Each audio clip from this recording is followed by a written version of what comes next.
Namaskar, welcome to another edition of Navimash book reading series. So, today we are going to discuss and also summarize the book India and the Changing World Order. This book is authored by Mr. S. Gurumurthy. Uh, why we are reading this book? Actually, it's needs to be emphasized. Whatever we are seeing today, correct, from 2014 onwards, when the Narendra Modi led government came into power at the center in India. And we have seen a lot of policies, a lot of economic policies, foreign policy, and a few other things which are going on since 2014. Oh, अभी तो count नहीं किया है but let's see how many books are there, but there are almost 100 plus books remains to be read. So बहुत सारा books है. So we will try to read those books in the coming weeks, days and months.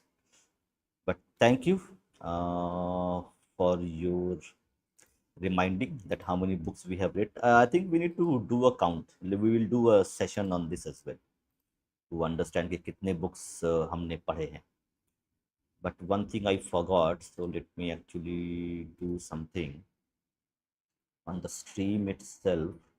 Uh, there is one update I need to do on the stream itself. It needs to be done. And this is this. Okay, this is done. But this is a very important book. So why I was like having this book and gone through, skimmed through the book to actually discuss whatever we are seeing, the economic policy, the foreign policy, which the Modi government is now continuing for last 10 plus years and their third year in the government, and that we need to see how shape up. So actually to understand, like a lot of people see Indian policy from the Western lens, okay, but there is an organization called Vivekananda Foundation, so Vivekananda International Foundation. So this is the very not much known, uh, not much discussed policy institute where a lot of policies are formulated and delivered to the government, and not too many people are aware of it because it's a very uh, like how would I say, not a very well known and well publicized organization, but they do play a very important role in the policy formations of Modi government, Modi led government, NDA government. So, in that sense, because this book is written by Mr.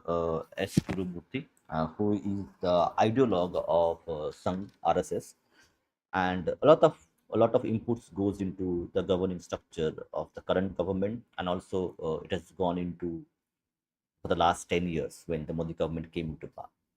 So, in that context, this book is important to actually understand where we stand, what policies were there, and how the government sees the policies, how the government perspective of future of India. So, in that context, it is there. So, this book contains around let's say 9 chapters. The first chapter is called From the Age of Enlightenment to the Age of China Challenges, China Challenge, Abstract Ideas Emerging Concrete. Number two is A Helicopter View, The World Today and the Future Outlook. Number three is Afghanistan, Re-emergence of Taliban, Omnious for the Entire World. India and the Changing World Order, an assessment. I think today we are going to read the chapter 4 and 5 if possible, because chapters are pretty big actually. Number 5 is the Indian picture, economic, internal security, border issues with China and China Pakistan axis. Okay, let's see which one we should read today. But before we read, I have a small presentation to actually give to the people, to give to the audience, and also one more thing. Let me see if I can put that thing. 100 plus, yes, 100 plus. And we also are going to invite the audience to come and talk to us. So for that, what I have done is I'm just putting the link for the audience to join on the members only post. So at the end or the middle of the reading session, if the audience wants to interact and talk to us regarding this specific topic, you can come and join us. Let me just put this stream link for the members only so that they can join. And people who want to support us, we need your help, okay, to run this channel. So do consider helping us by joining the channel. So the membership is around 89 rupees. So that would help to run the channel, and also subscribe to the channel. Share our content. If you like our content, do share it. I'm just going to, and I will share the presentation shot.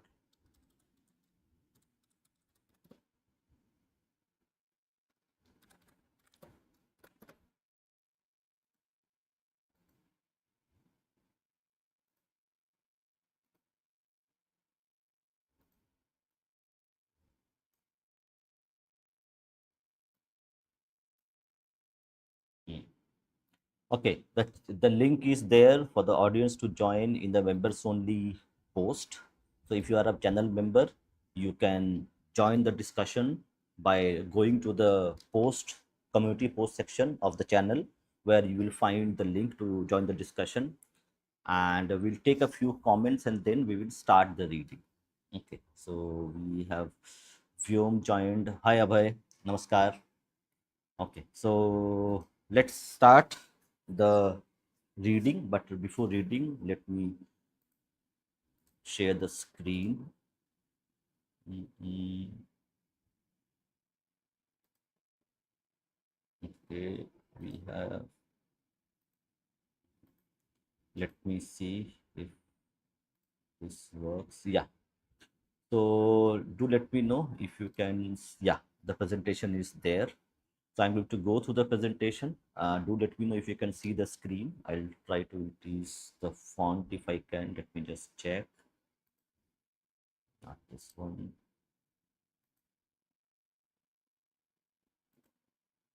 Hmm. Okay, this will not be. I think we need to do one more. Let me open the primary presentation.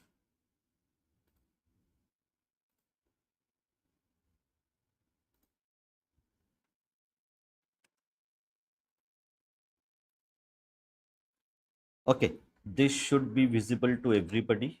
Yeah, it is there. So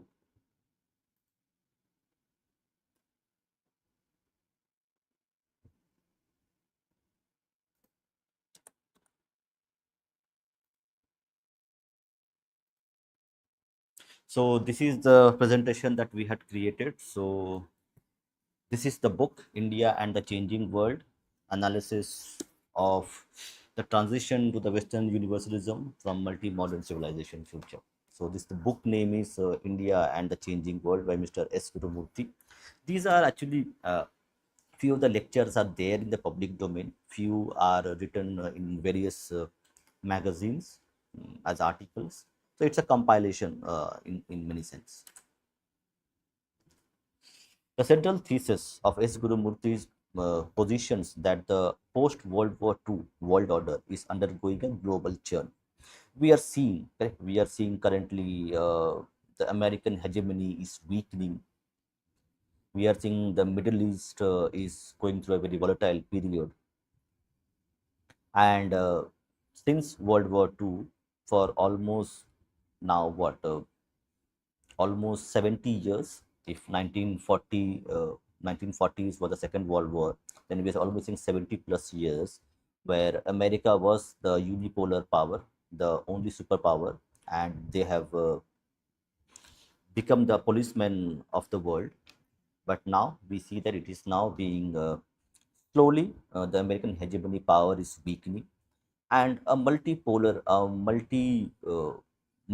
world is emerging, where you have BRICS as the very potent alliance between China, USA, and Russia emerging as the global south, the global south powerhouse. And you will have multipolar world. So you will have America dominating the Atlantic, okay, and the North and South American continents. Russia will have its sphere of influence, and in the Indian Ocean, India is going to play a very pivotal role in terms of security and power projections. Its blue water navy is going to help in that sense. So there are few things. Civilization state.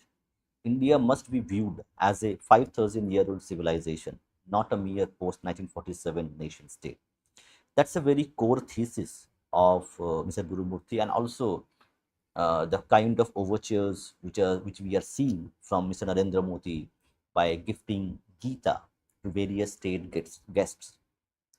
It shows that Mr. Narendra Modi is showcasing the 5,000-year-old civilization as a continued the Indian state which was created in 1947 is the is continuing the heritage of 5,000-year-old civilization which existed, rather than the American state which is 250 years old. Economic resilience, rooting development in social capital and household savings rather than debt-driven model. So we are seeing, correct, economically, the Asian continent itself, they are a saving society. They save and they spend judiciously. Where we have seen uncontrolled debt being taken by European and American countries to actually finance their own economies. And the fourth point, which the book actually covers, is the strategic autonomy, positioning India as a stabilizing pole in the US China India global triad. We're going to see the US China India triad. You can add Russia into that as well in later stages, but right now it is not there. The emerging paradigm, the failure of the post Cold War illusion. The collapse of global universalism and end of history critique. I think many people might know the famous historian called Francis Fukuyama, and he had famously proclaimed the end of history after the Second World War when America and the Allied were victorious, and the Western liberal democracy as the ultimate form of governance. But we have seen in the recent times the Russia-Ukraine war, the European economy is faltering, the American economy also not doing well, and the total, not total but partial collapse of the American hegemony as well. So there are 3 points which are here: the inability of the Western values to homogenize diverse culture, the Western, the American concept of liberal democracy, which will be able to actually conquer every cultural diversity, traditions, and triumph as the primary mode of governance culture, that has failed miserably. So the liberal democracy was not able to actually get infused with the civilizational values that states, the civilization states like China, India, Japan mm, inherit from their previous generations. The re-emergence of national identities over globalized citizenship. So this concept of global citizen, right, where your loyalties are not bound by your place of birth, your culture, your traditions, your faith systems, they do not matter in the liberal democracy setup. But as we humans, we need that grounding, reassure ourselves or of our existence. A move from globalism back to internationalism. This is a very important term, globalism. Right? People might remember that a movie called Dhurandhar was released, and a very famous actor mentioned in his post that we are a global citizens, global humans, are not tied to our own culture, tradition, and place of birth. So it has, unfortunately, that didn't work. Rise of multi-modernity. Every civilization modernizes in its own mind, using its own cultural vocabulary. Very, very important to note that Japan is as traditional society as can be, but it is as modern and even more modern, more advanced than even few American or European states. The kind of technology that we see in Japan is something which even Americans and the Europeans can't replicate. So this Westernism is equal to modernism, which was sold to us for over 70 to 80 decades. It was false and it had to collapse. So it has collapsed. So accepting technology, efficiency, and scientific advancement as global tools, but not westernization. Japan, Bharat, China, and also many civilization states in Asia, they have their own values. The liberal democratic values cannot be imposed upon these ancient civilizations who have lived for thousands of years. So, rejecting the imposition of Western social norms and enlightenment based secularism. Rootedness to rootedness. Civilizations like India, Japan, Russia modernize while retaining their ancestral traditions. Understanding the global churn. So there is a book by Mr. Sanjeev Sanyal called the Ocean of Churn, specifically the Indian Ocean, which was the heartbeat of ancient trade routes and which benefited Bharat and many other Asian and other countries. The churn refers to a period of transition where old power structures, G7 Atlantic led order, are losing grip while new ones, BRICS Indo Pacific, are yet to fully solidify. So the churn means it is still going on. The transatlantic alliance between European Union, and the American, they held power for almost 7 to 8 decades. Okay. But they are losing their power in terms of their influence over the economy, over the geopolitical order, and BRICS and Indo-Pacific. I think there, I think we have Quad, but Quad, US also is a part of the Quad. But overall, BRICS as the primary political alliance, which represents the global South, it is yet to solidify, but it's in the process of it. So in 1991 is a very important date when the Soviet Union collapsed and US became the sole superpower. And in 2024, the rise of multipolar world, the reassertion of civilization identity, failure of debt-led globalization to provide inclusive growth. I'll take the comments little bit later. Let me go through the presentation and then also I'll read the book as well. Part 2, Market Economics and Social Capital. Now, the word social capital is very important here. Socio-economic foundations of national strength. So, debt is primary the driver of economic growth in the Western sense, but in the Asian sense, savings is the primary mode of growth. China, India, Japan, and many other countries. Market economics versus market society. Gurumurthy makes a critical distinction borrowed from thinkers like Karl Polanyi. Market economics, an efficient mechanism for resource allocation and trade. Good, it's required. Market society, a state where every social relationship, family, trust, duty is for sale. Now, this is a very important part that we need to understand. The cultural values, the traditional values that Bharatiya society and even Chinese, Japanese, even Russians, we are rooted in our family traditions, in our stake at the family, at the even family which is the like you have a brother sisters, they all constitute one economic block. The primary distinction between the Western style economy, where every individual is an economic unit. But when we are talking about Bharatiya civilization, the Asian civilizations, The family is an economic unit, not an individual. So we did not need state-led handouts, welfare to actually take care, because we had a family which was a kind of a social security net which was provided. If I lose a job, if somebody gets sick, the family takes care of it. You don't need the state to come and help you in that. You don't have to beg. So the Indian way, keeping the market within the social framework. Markets are important. So Bharat at once was 30 to 35% of the global GDP.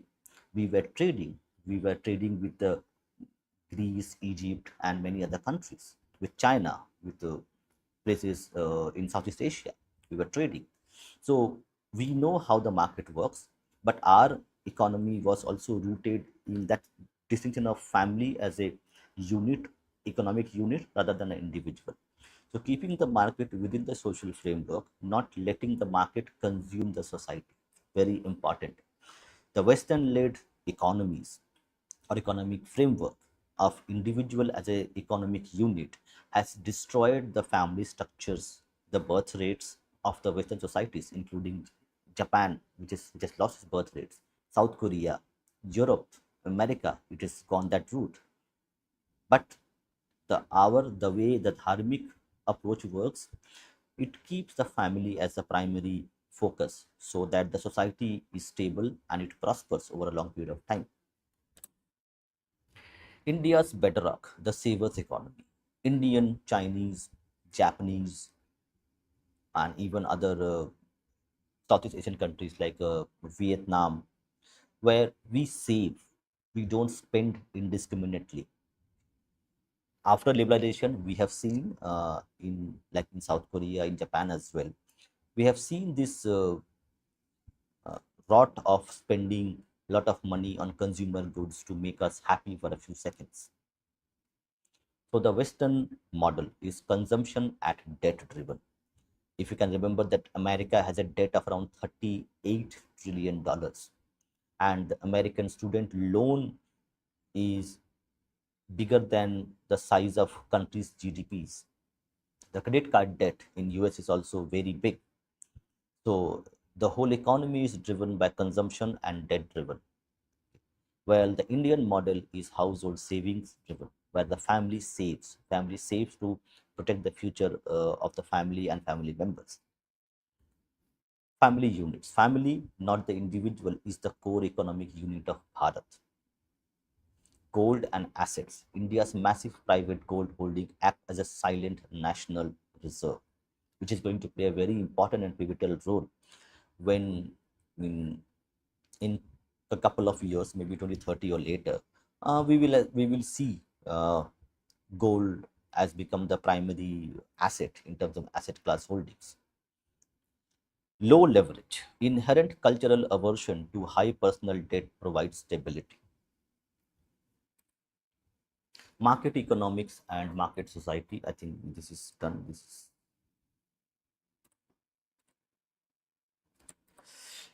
critique of Western financialization. Very important part that the family is not the family bonds that we share with our members, with the family members.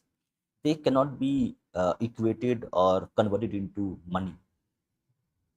So the debt trap of the West. Gurumurthy analyzes how the 2008 financial crisis was symptom of a deeper rot, the decoupling of finance from real production, where the financial products became the primary drivers of economic growth rather than real products. Speculation, growth built on financial engineering rather than actual manufacturing. So the 2008 financial crisis was a classic case of seed. They are called, I think, CDCs, collateral debt obligation, CDCs, and they were a kind of a financial engineering where the housing loan of the American people were made a product of financial product of derivatives, and that was the main problem, main point of the speculation which led to the financial crisis of 2008. Short termism, quarterly profit obsession versus civilizational long term thinking. Yes, profits are important, but you cannot sacrifice your long term future just looking at the quarterly results. Fragility, high debt models collapse under the slightest interest rate fluctuation that we have seen in 2008. What happened? Part 3, the civilizational state, identity, pluralism, and strategic survival. Nation state versus civilization state. A nation state is a modern political construct with a fixed constitution and borders. A civilizational state is a living continuity of history, philosophy, and people. It encompasses the people, their ethos, their history, their culture. Continuity. India's core identity predates 1947 Republic. Shared mind.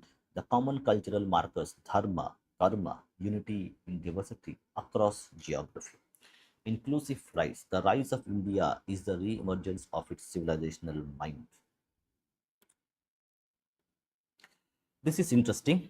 Karl Popper, theory of the Indian context. Karl Popper is a very well-known political scientist. So, in his context, if we extend the unlimited tolerance even to those who are intolerant, if we are not prepared to defend a tolerant society against the onslaught of intolerant, then the tolerant will be destroyed and the tolerance with them. India, a naturally pluralistic and tolerant civilization, must set strategic boundaries against expansionist and intolerant ideologies to ensure its own survival. A lot of our subscribers and audience knows we have read a lot of books on this since I think 1000 AD. Okay, for 1000 years, correct. Bharat was invaded by first by the Islamic invaders. Then we had the Portuguese, the Dutch, and at last the English who came, and they were intolerant towards the Bharatiya ethos. They came just to loot our wealth. So, and if we as a people are going to accept this intolerance to our ethos and beliefs, then we will not survive. And we are seeing, correct, the states like Pakistan, Bangladesh have emerged since 1947 and Bangladesh in 1971, that if you are going to be tolerant towards the intolerance, then you are going to make yourself the sacrificial goat and you will not survive. So its time has come up for us to actually regain our strength and fight the intolerant if they are not respecting our values. The global geopolitics, the global triad and strategic autonomy, dharmic pluralism versus Western secularism. Very interesting terms. Gurumurthy argues that India doesn't need Western secularism because its core dharma is already pluralistic. Dharma is by its nature is tolerant towards the other. We don't need the facade of secularism to actually be tolerant of the other. Western secularism, born out of conflict between church and state. This is very important part to note. The origin of secularism is that church was intolerant towards the state. Church wanted to control power and remain the only power center. It is the state enforced neutrality or separation from religion. Secularism is only required when one part of the state, one part's church was trying to exercise power over the whole society and the government. Dharmic pluralism, inherent in the Indian mind, ekam sat vipra bahuda vadanti. It is the socially lived acceptance of multiple paths to truth. China, the civilizational competitor.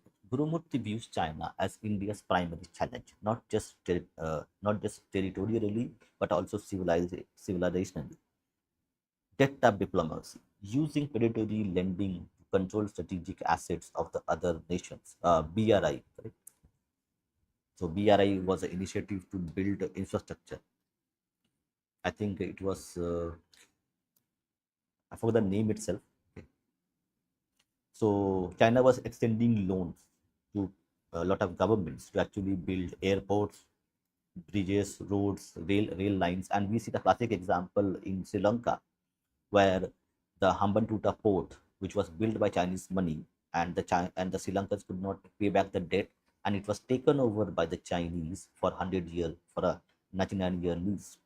This is called a debt trap diplomacy, homogenization. The CCP's attempt to crush diversity within its own borders to create a monolithic state.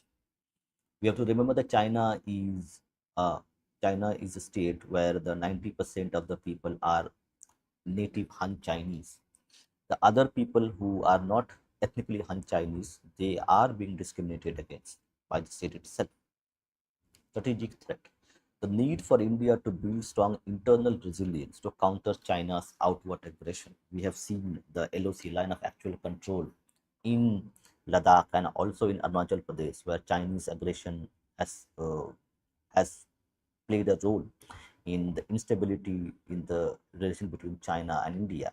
And we have seen the Galwan uh, encounter, the Galwan incident, where the Chinese and the Indian forces fought tooth to knuckle with their bare hands to actually fight. So it's a challenge for Bharat. Defining strategic autonomy. So this is a very buzzword in terms of foreign relations, okay, that India exercises strategic autonomy. It is an ally of Americans in the Quad. It is member of BRICS, where China is a kind of an adversary, but China is a member of that as well. We also see India is a member of Shanghai Cooperation Organization, where China is the primary player. We see Bharat having free trade agreements with Australia, with New Zealand. A free trade agreement with also EU is on the blocks. So we see the strategic autonomy. India is friends with many people who are enemies of each other. Like China, Bharat has a very good relationship with Russia. Russia is a long-term friend of India. But again, Bharat and US has enmity with Russia, but India is a friends with Russia as well as with America, where India is buying American weapons. So this is called a strategic autonomy.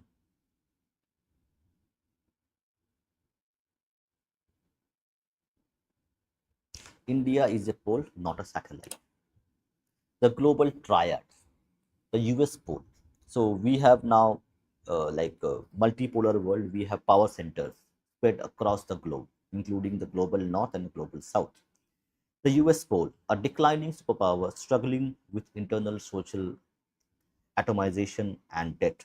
Declining superpower, internal social atomization and debt. The 21st century will be defined by the churn within the triangle. These three powers are going to play a very important role in the global security, global stability, and also the economic stability of the whole world itself. The Chinese pole, an aggressive, expansionist, and autocratic civilization state using finance as a weapon. Aggressive and expansionist, autocratic civilization state, weaponized finance. So the BRI initiative was a kind of a weaponization of finance to actually put countries into debt trap and take over their infrastructure, land, grab land in exchange for uh, forgiveness of their debt and loans that they have given. The Indian pole, a rising, democratic, and pluralistic civilization state acting as a stabilizing pole.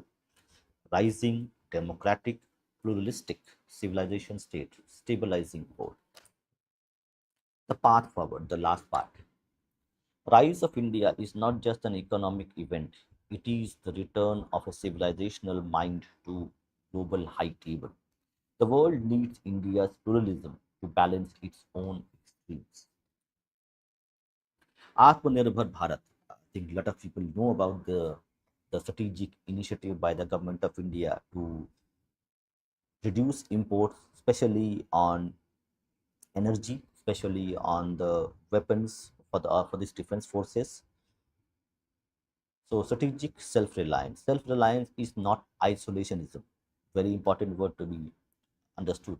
Self-reliance does not mean that I will not buy anything from outside. Self-reliance is not iso, isolationism. It is about building internal strength to engage with the world from a position of power. Manufacturing. The PLI scheme. The PLI scheme is part of the manufacturing initiative to actually encourage more foreign investment, foreign companies to come in India and set up their shop so that the manufacturing prowess that India had lost, it can be again re-established. Reducing dependencies on hostile supply chains like China, like America, especially in defense and tech. Indigenous systems, development based on native models of agriculture, small and medium scale industries, SME, small and medium scale enterprise clusters, and social capital.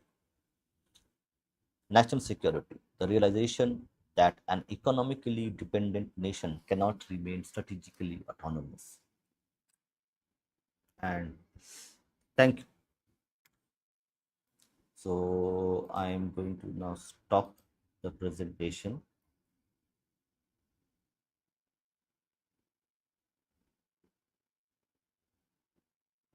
What happened?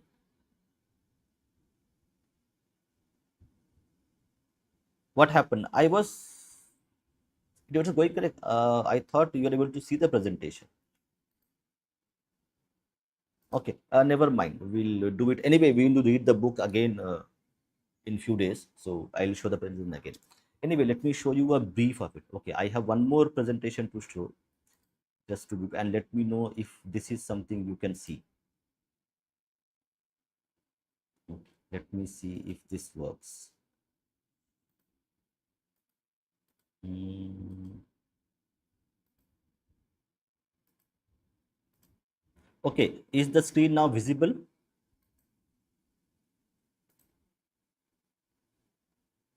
Okay, the path forward. Okay, fine, fine, fine. Then it is fine. I think rest we will actually discuss this the read. Let's then read the book itself, and I will give this presentation at the end of it. So let's read the book. Is as of now. Maybe some might be network issue would be there. So let's read which chapter. Okay. Let's look at the chapter number 5. So the chapter number 5 is the Indian picture, economic, internal security, border issues with China and China-Pakistan axis. I think we are seeing, correct, a lot of threats are coming, a lot of mm, happening in our borders. There's a the eastern border is hot, very hot because of Bangladesh issue, and we see Pakistan also playing a very important role in the over the internal and external security of. So page 178.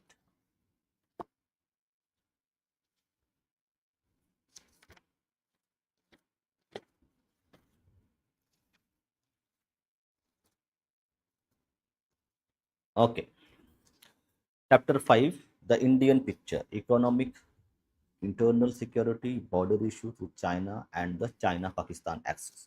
So let's see what Mr. Gurumurthy has to say about this. Commencing from the quarter of 2020, remember in 2029 we had the COVID crisis, COVID pandemic, and COVID pandemic was a kind of a point of reset where a lot of economics, a lot of international politics, geopolitics shifted from its pole during that 2019 COVID pandemic.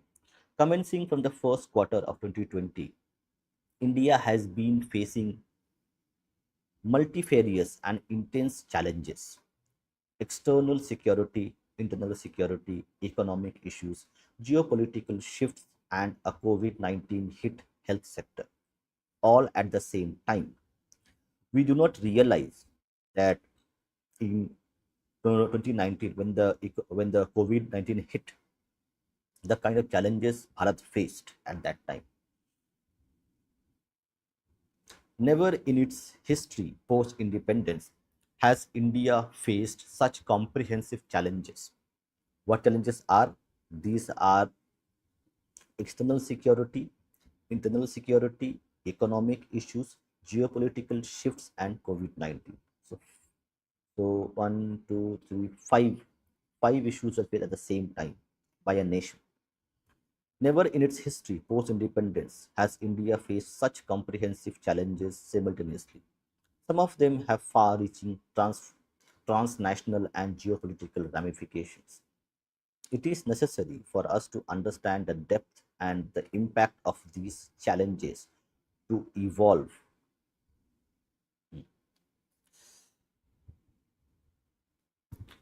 Geopolitical ramification, it is necessary for us to understand the depth and impact of these challenges to evolve appropriate strategies for handling them. Any inappropriate way of handling would be a repeat of historic blunders like the idealistic, unrealistic, impractical, and unstrategic handling of neighborhood relations, external security, and the internal economic challenges, particularly by the fledgling Free India's government of 1950s and 60s. The author is talking about the non-aligned movement, the communist policies which hindered the economic prospect of this fledgling nation. So when the 2019 in 2020, when the COVID pandemic was at its full blown impact, it was again a time for India to take appropriate steps because the mistakes which made by Mr. Jawaharlal Nehru in 1950s has cost us 40 years of economic growth, stagnation, and geopolitical status which was a kind of a weak, vulnerable state.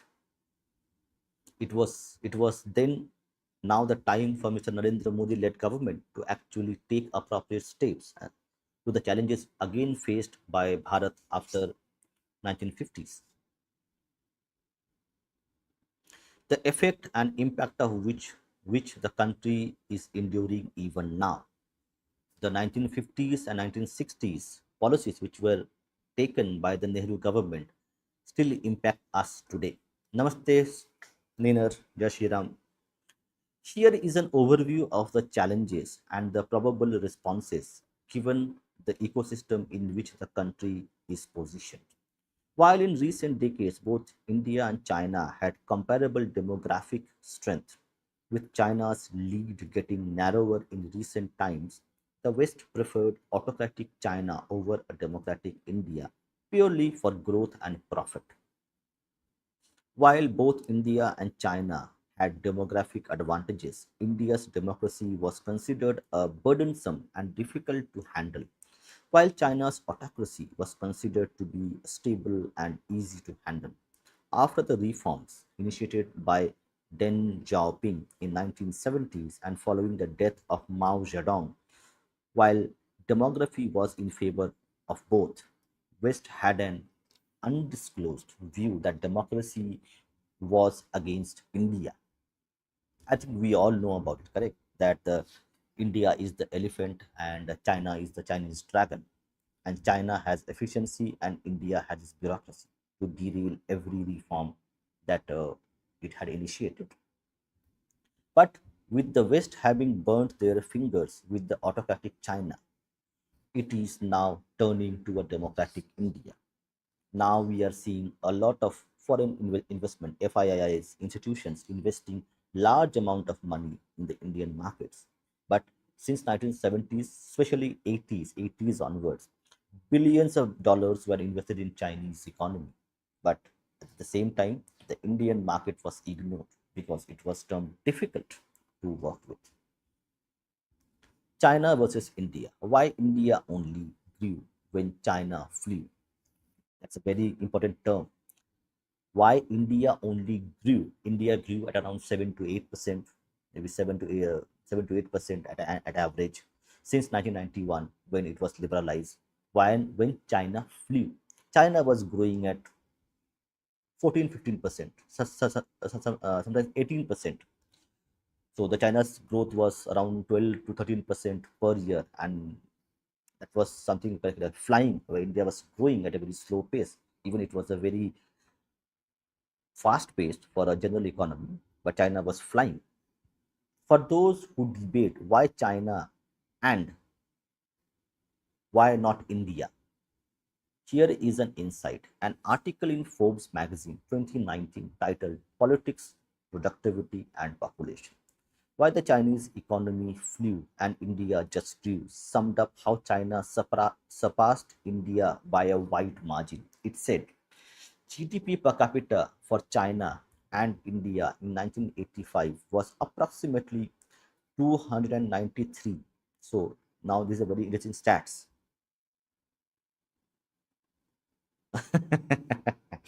German language imposition नहीं चलेगी. The GDP per capita for China and India in 1985 was approximately 293 per person. So at 1985, the economies of both the countries were almost same.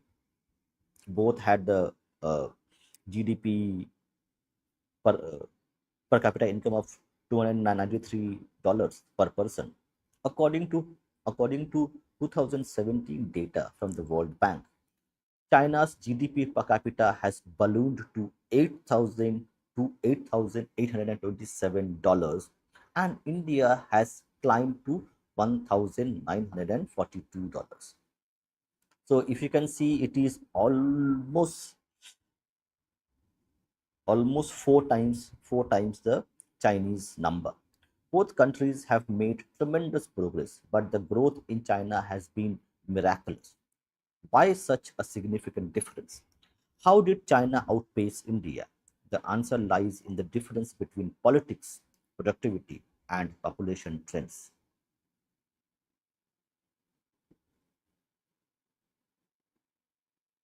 Okay, interesting. Okay, sorry, Dada. Frankly, have no respect for that nation at all. Some of its nationals, yet, yes, who are Hindu, that is. Saying how political factors favored China over India. The article compared the two and said about China. The Chinese Communist Party governs the country with few barriers. When the government decides on a course of action, few obstacles stand in its way.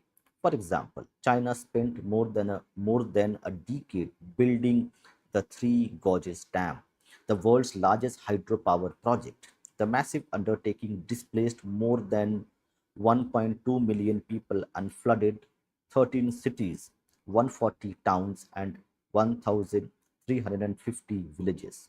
The dam, despite its enormous social and environmental cost, provides China with a source of clean energy and brought thousands of jobs to the Chinese interior.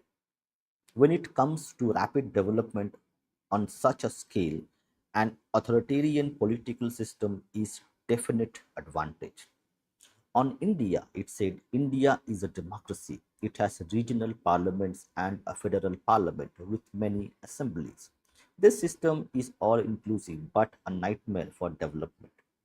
It can take decades to make a decision. For example, it took 16 years for the Indian Parliament to pass a tax reform bill 2016.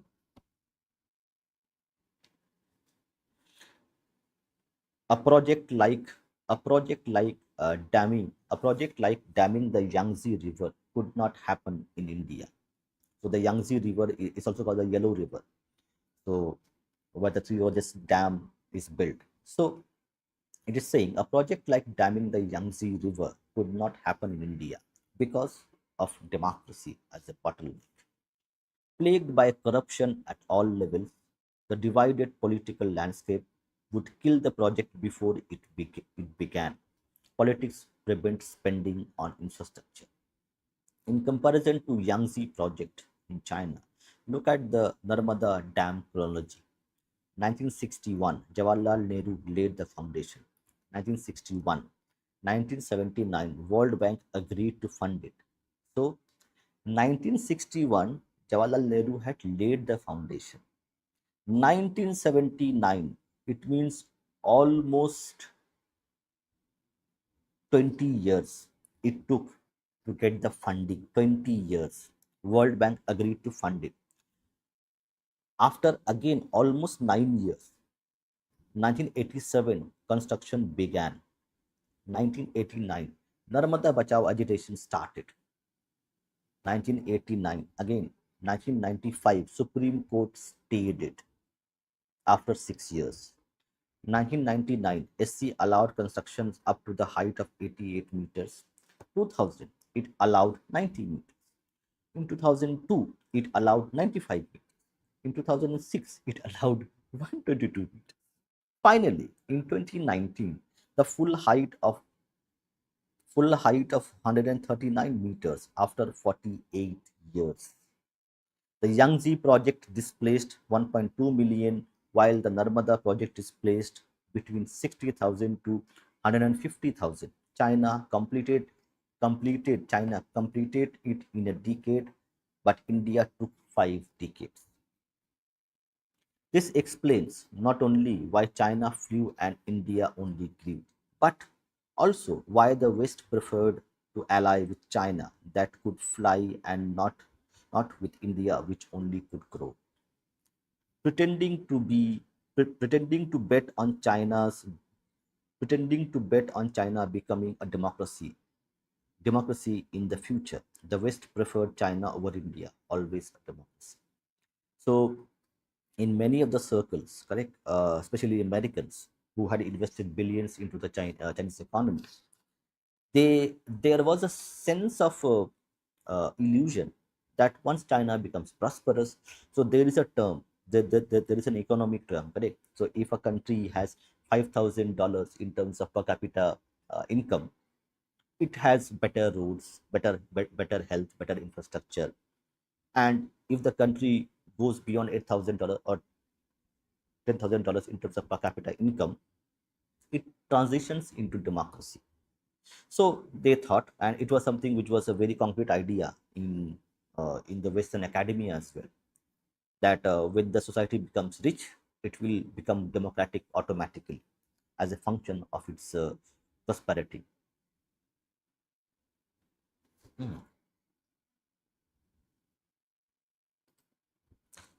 Okay, Vyom is saying democracy seems bad in all developing nations, and only richer states with old but strong institutions alone can sustain this, although not now given social media. Hmm. Okay, we'll take that question later, and maybe you can come and join and uh, talk to us as well on this. I think, okay, Abhay is saying something. I think similar thing is being carried out in the Aravali case. Yes, it's very muggy and it's not very clear what's happening. So that is correct. That is the confusion which creates and which delays things. But I don't know about the. I've not done about the research on this, so I can't speak on that. But it can be a reality. It can be something happening like this. Pretending to bet on China becoming a democracy in the future, the West preferred China over India, always a democracy. The reason for China's flying rise was that the West, particularly US, found its autocratic order more suitable for the rapid growth of the market and demand which the West and it thought the world needed. The West found autocratic China more comfortable and welcomed it with both hands into the WTO, World Trade Organization, made huge investments in it, and even glorified China as almost an equal power. The intent of the West was more profit oriented than founded on any principle. Profit comes before ideology, including democracy and human rights. So, the champion of democracy, champion of human rights, okay, of principal values of democratic rights to the people. But still, the Western governments, particularly the United States, which calls itself the guardian of human rights, was investing billions into China, where they knew that China was violating human rights on a daily basis. But still, they chose profit over principles. And this is how the world order works. This is how the national interest works. It doesn't work on ideology. It works on profit. It works on real politics.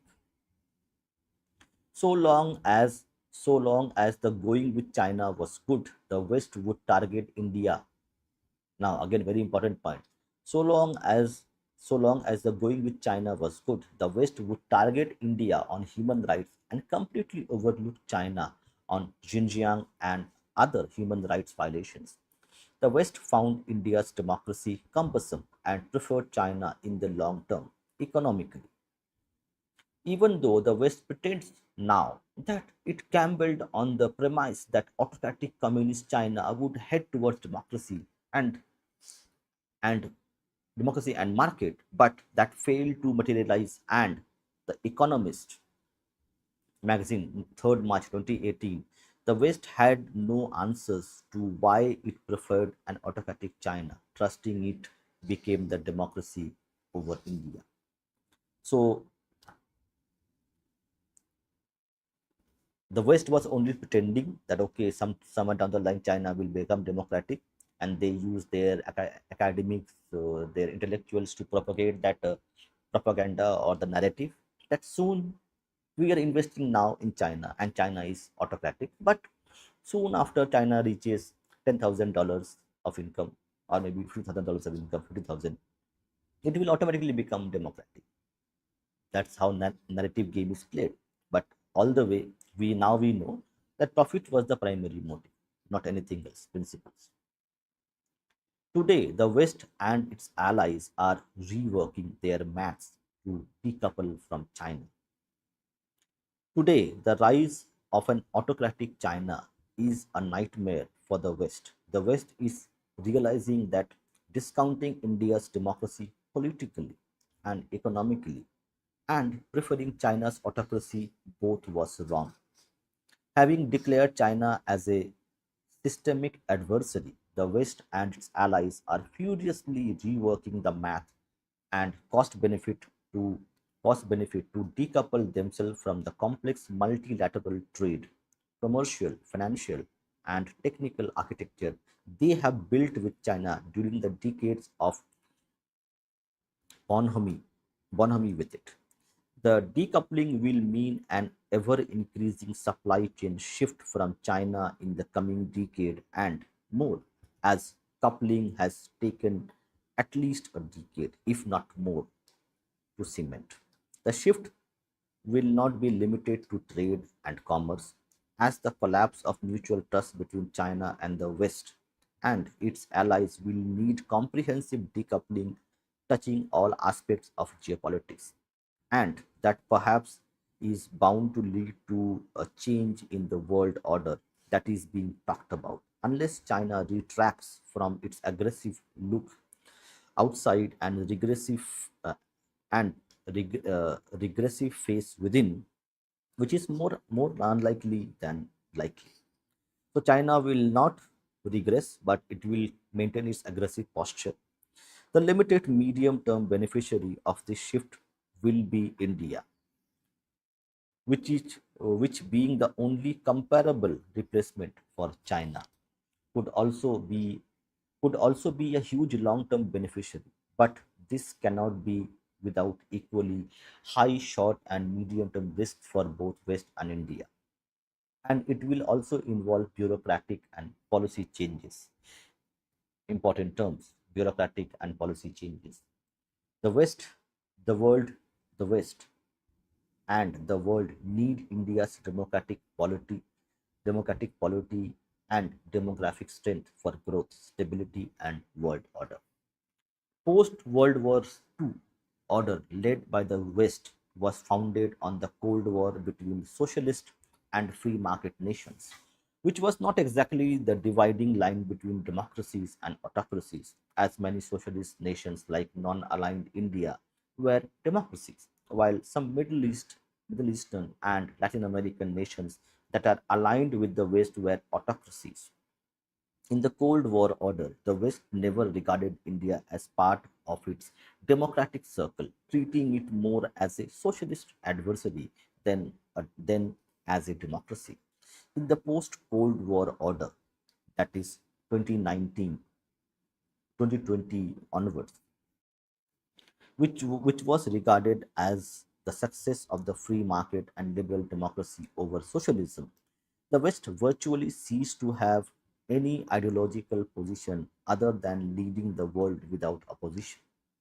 So, after Second World War and after the fall of Soviet Union in 1991, US became the sole superpower, and they have ruled, became the policeman of the whole world.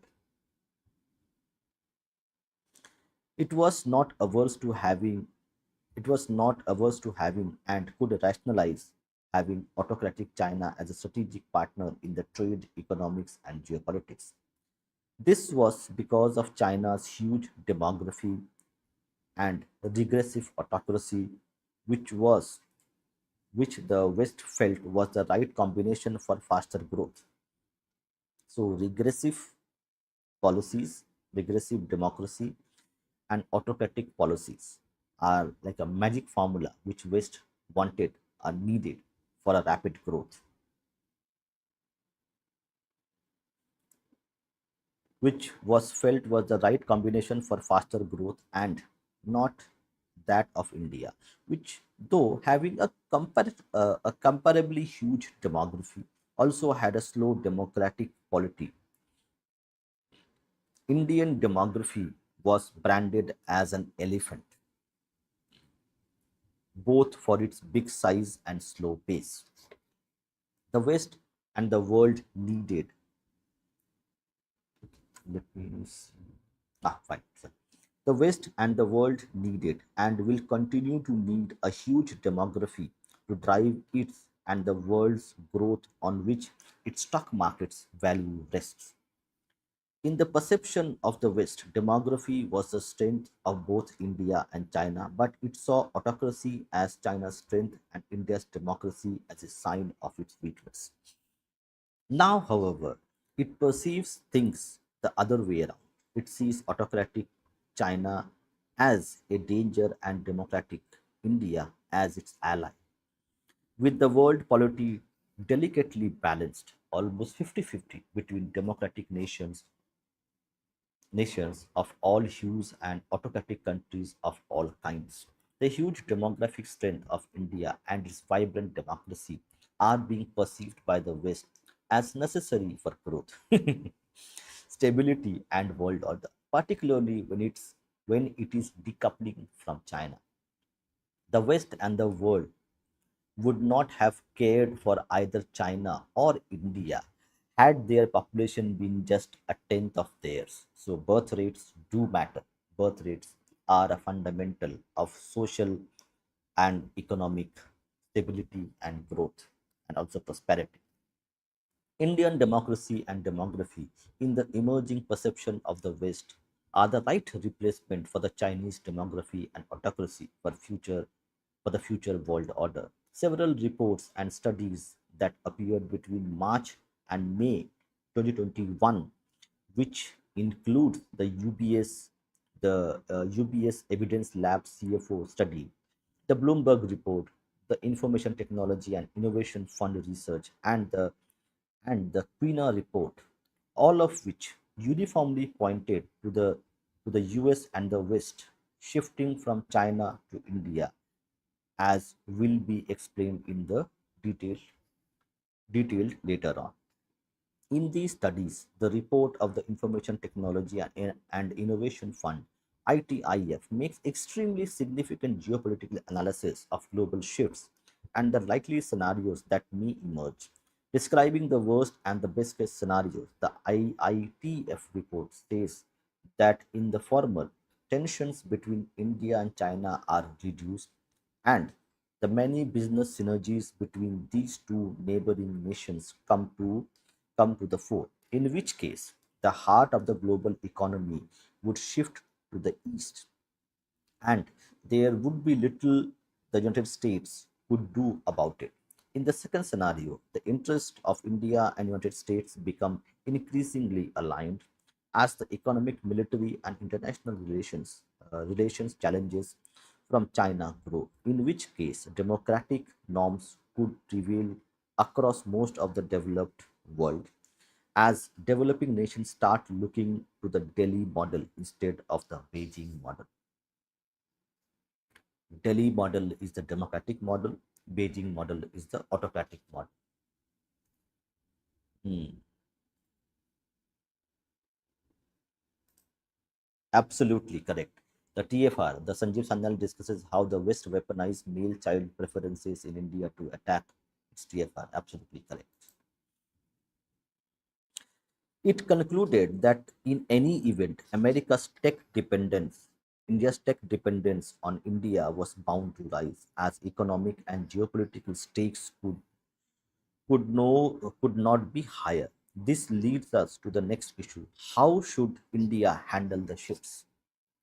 India should obviously opt for the best case scenario mentioned in the IITF report, unless it is forced into a worst case scenario by China taking aggressive military measures against it, as the IITF report mentions. India needs to balance between the West and the China. So that strategic independence. Even as the demographically strong India is bound to be courted by the West, and India should not be averse to working with them. Here is a caveat. India needs to avoid risking beyond limits in the being part of such an effort. While the West would endeavor for an alliance of democracies and market economies for building the future world order, half the world will continue to be under autocracies. China, Middle Eastern countries, market economics may overlap between democracies and autocracies. Also, the West continues to regard itself as a Class A liberal democracy and regards other democracies, particularly Indian democracy, as illiberal and Class B democracy.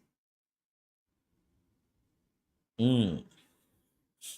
The West would regard India only for statistical. The West would regard India only for statistical purposes to claim as the G7 nations meeting in June 2021 did that 2.3 billion people are under democracy.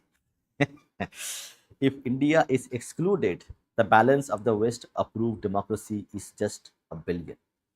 Unless there is greater alignment between India and the West beyond accepting India as a statistical purpose, as a democracy, and on quality and equality, and unless the West drops its double standards of judging democracies, democracy cannot be bond between West and India.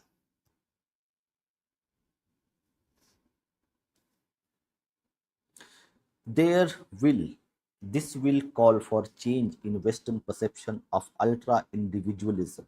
Very important point. As the supreme test of the foundation of liberal democracy. Individualism cannot be the foundational unit of judging a democracy because such perception excludes cultural and civilizational diversities that distinguish different nations and their democracies from the West. Therefore, merely because West welcomed India into a statistical club of democracies, if it agrees to join and gets perceived as anti-China, India would be risking a great deal that would not be in its interest. While India will be beneficiary of global supply chain shifts because of the decoupling taking place between the West and China, India needs to maintain a balance between both by forming strategic relations rather than joining alliances. Alliances are remnants of the Cold War, and no one wants to return to the Cold War. It will not be in India's interest to be part of an explicitly anti-China order. Now, when we were doing the presentation, we thought about strategic autonomy. That is what we are seeing. So, post 2014, the geopolitical, the foreign policy, the economic policies, the strategic partnerships which India is building, is signing agreements from Australia, between Australia, Britain, EU, and also there is also a free trade agreement on the anvil with Canada as well. This is this is the foundation of this specific policy which the Mr. Gurumurthy has advocated.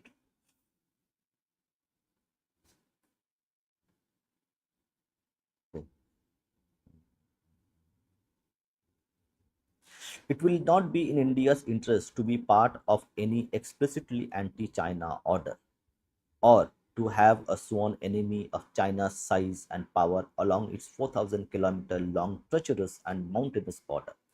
India would need strategic trade, economic, and political relations with individual nations, free trade agreements with United States, Canada, New Zealand, Australia. So that is the policy that we are seeing now. So whatever we are seeing now, correct? So these are the policies which are being formed and being worked upon over a long period of time. A free trade agreement takes maybe 10 to 12 years to come into fruition. So whatever we're seeing today is a kind of a policy which was of the government for last decade. India would need strategic trade, economic, and political relations with individual nations which would aspire to work with such a huge demographic, economics and avoid any treaty with them that would make China their avowed enemy, while being prepared militarily to face any threat from Beijing. India's delicate balancing act is particularly needed because of Pakistan's visceral hatred of it and its willingness to be China's shikhandi. Shikhandi. Hmm. India, on its own, by design or omission, should not invite open enmity with China. A lot of people say why India doesn't give the so-called gali to China every time, because international politics, geopolitics is done with keeping the future in mind, not the present. The first principle of managing adversarial relations is don't declare anyone as enemy. And the next is never allow anyone to declare you as an enemy. Again, I will read these two sentences, very important.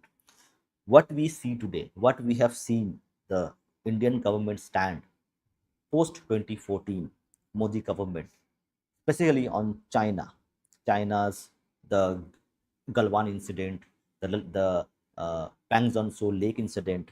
We have seen a lot of skirmishes between Chinese troops and also Indian troops happening over the past decade.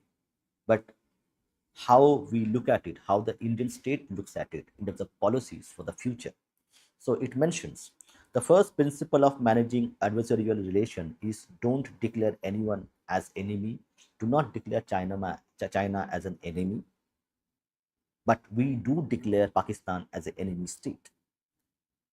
Why the difference in the policy between Pakistan and China? And the next is never allow anyone to declare you as an enemy. Engage with China so that China doesn't have the excuse to declare you as enemy of China. This is foreign policy. This is geopolitics. This is foresight. The first one, the first one is in one's hand. India not declaring China its arch enemy. On the other hand, though the other is not, India cannot just force China to tell, okay, you should not declare me as an enemy. Geopolitics opens up medium to long term geopolitics opens up medium to long term opportunities for India to gain to gain to gain on India's demographic and democracy. Western nations, for their own strategic reasons, were forced to open up medium to long term opportunities for India like they did for China decades back. How the Western countries, including Europe, including US, had invested billions of dollars in 1980s when 1970s China started liberalizing, and from that onwards, 1980s onwards, there were literally billions and even trillions of dollars were invested in Chinese markets by the European and US US who actually invest. The same thing is now happening with India. India, therefore, needs to take full advantage of these favorable tailwinds that will make her move forward fast. She must realize that the reason for change is that the West needs India. Very important line this is. She must realize that the reason for change is that the Western nations, the European bloc and the American bloc, the North American bloc specifically, West needs India more than the latter would need the former for balancing the world order in favor of democracies which are facing effective competition for power for the first time from autocracies. At this time, in terms of the reset in the global order, the West needs India more than India needs them. It's mutual, but at this time, India maybe can do grow on its own, but Europe and the Americans need Chinese, need India badly. Autocracies never had legitimacy in post-war global affairs, but thanks to the rise of China, autocracy is gaining recognition. The legitimacy that China provides for autocracy is the real geopolitical issue for the West. Minus India, democratic geography. Minus India, democratic geography. It means nations where democracy is the primary mode of governance. So India has 1.3 billion people, and demography will be in danger of being marginalized if India doesn't join the democratic club. Then China takes over as in terms of numbers. This is an advantage for India. India's policy making must be fully conscious of the fact that it fields con- okay, conscious of the fact that in the fields of trade, finance, economics, technology, the West would need India's youthful demography and transparent market economy for not only its own growth but also the world. India needs to strongly assert, India needs to strongly assert, artfully and gainfully negotiate on the basis of these two civilizational assets of high value, and not to fritter away the high energy flowing from them. So that's where I think correct. So I think for last 1 year and more than 1 year, we are seeing America is trying to sign a free trade agreement with India, but it's never materializes. Why?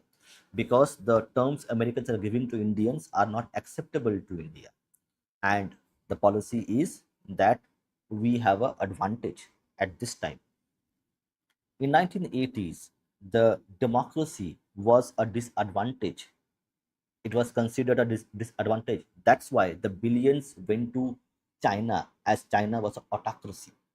But the tide has turned, the churn has happened. Now the Chinese autocracy is a liability for China, and billions of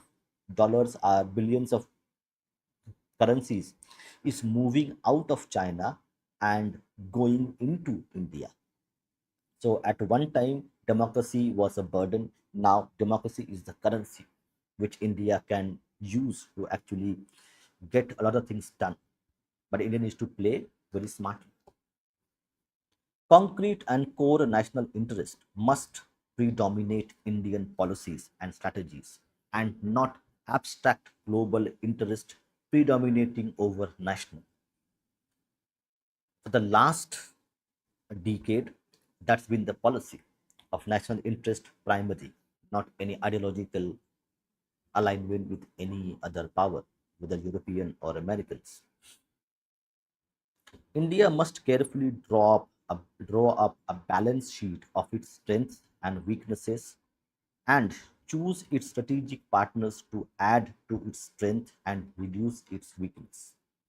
While India's culture and tradition would not allow it to play the cloak and dagger strategic politics of China, it needs to follow Chanakya Niti, in which national interest predominates.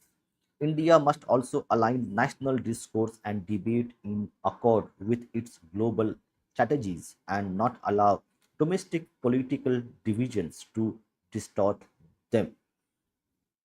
Now, a lot of people might tell me, okay, we have seen the UPA 1 and UPA 2 governments from 2004 onwards, and these two terms, UPA 1 and UPA 2, these two terms made sure that India was politically irrelevant. Economically, India was considered the fragile five economies. So the Indian voters voted for an alliance which made India maybe a weak in many aspects, economically and politically, and also geopolitics. But in 2014, the Indian voters changed their mind, and they have voted for a alliance which is takes India first policy. Now, that was not the policy of the UPA 1 and UPA 2. So, when the Indian people are voting, they need to keep in mind that the national interests are paramount. The petty politics of internal politics will go on, but the voters needs to be mindful of whom they are voting for. If you're going to vote for a free bus ride, then you will have illegals, illegal aliens given flats by taxpayers' money. So be wise whom you vote for. This practical and strategic approach is necessary till India can gain enough from global changes before it enables itself to give it back to the world. Economic issues, India's medium long term prospects. India's current economic issues are indeed compounded by the marginal performance of its economy. Even before the COVID 19 pandemic, with the unforeseen huge socio political and economic toll that the pandemic imposed, adding further pain.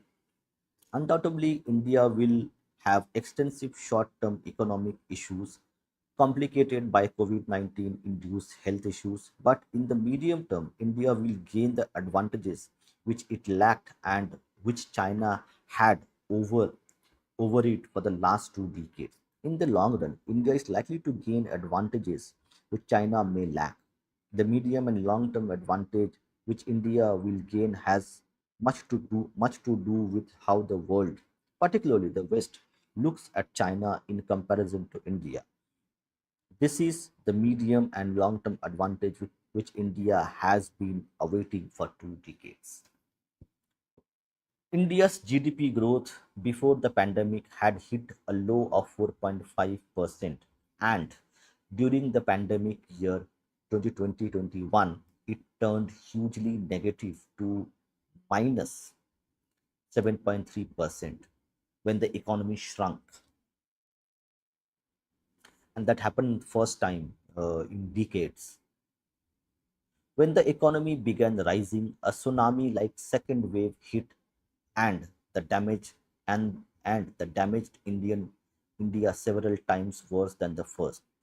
That virtually wiped out the recovery India had began making from the third quarter of 2020 and threw it back. But With the second wave abating, the GDP for the first quarter of fiscal 2021-22 was estimated by the Reserve Bank of India to grow by 22%. But that is on the low base of the pandemic hit quarter. Remember, it was minus 7.3. So it bounced back to 22%. But overall in terms of quantity, it was not that much. With the GDP growing at 8.7%, it was estimated that India would be back to where it was at the end of 2019-20, which meant that COVID-19 made us add more a rupee to our GDP. The burden of loss of growth, which hit small businesses and the poor, had to be substantially borne by the government by way of relief measures, which damaged India's fiscal position and increased the government debt from 51.6% to an expected 61.7% by the end of fiscal 2021-22. Success of Success of Indradhanush COVID-19 vaccine mission.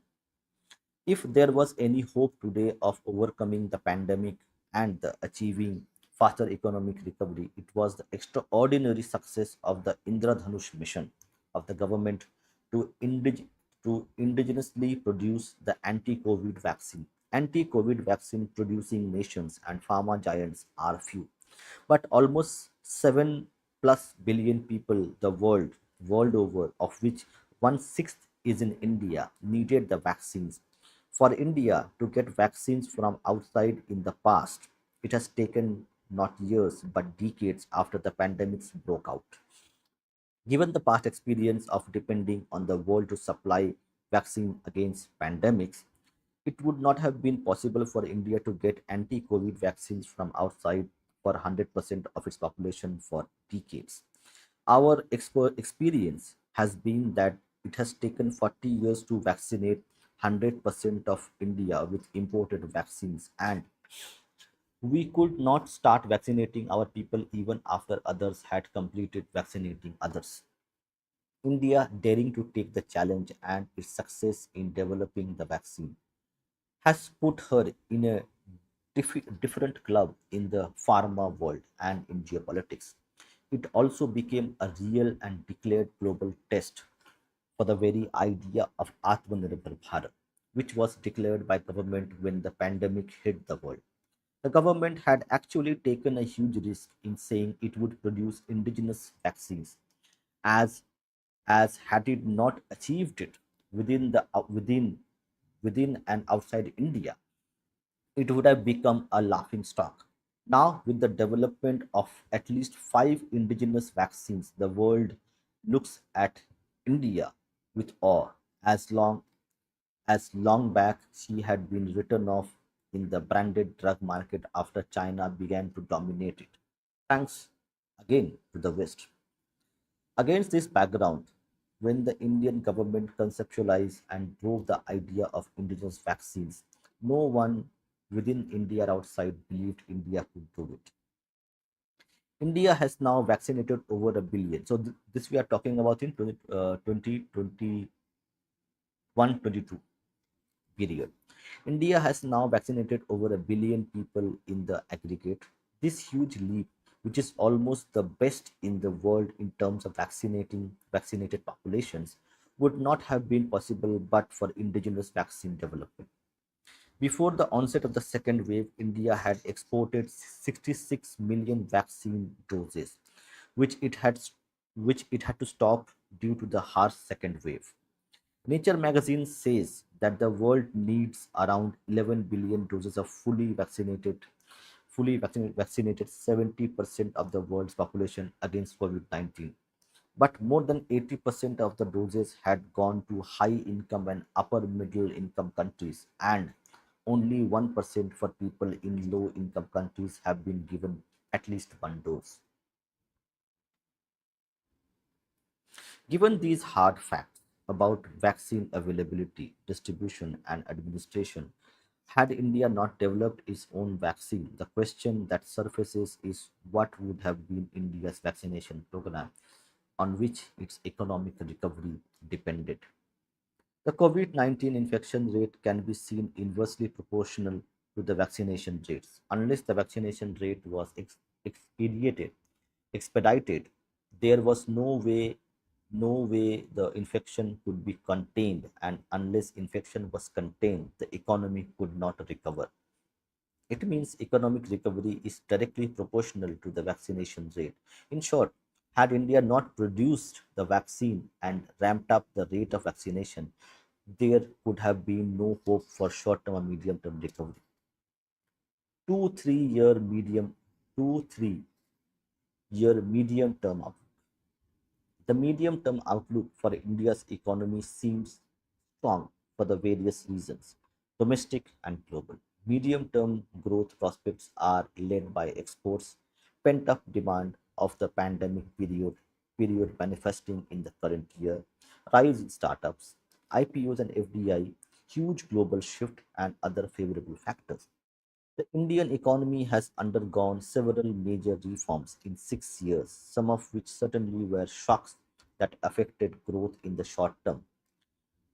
Demonetization, GST, digitization, Jan Dhan Yojana, and direct benefit transfer, and Mudra credit, to name a few. Demonetization, Jan Dhan Yojana, direct benefit transfer were major reforms which made GST possible. But all this meant closing closing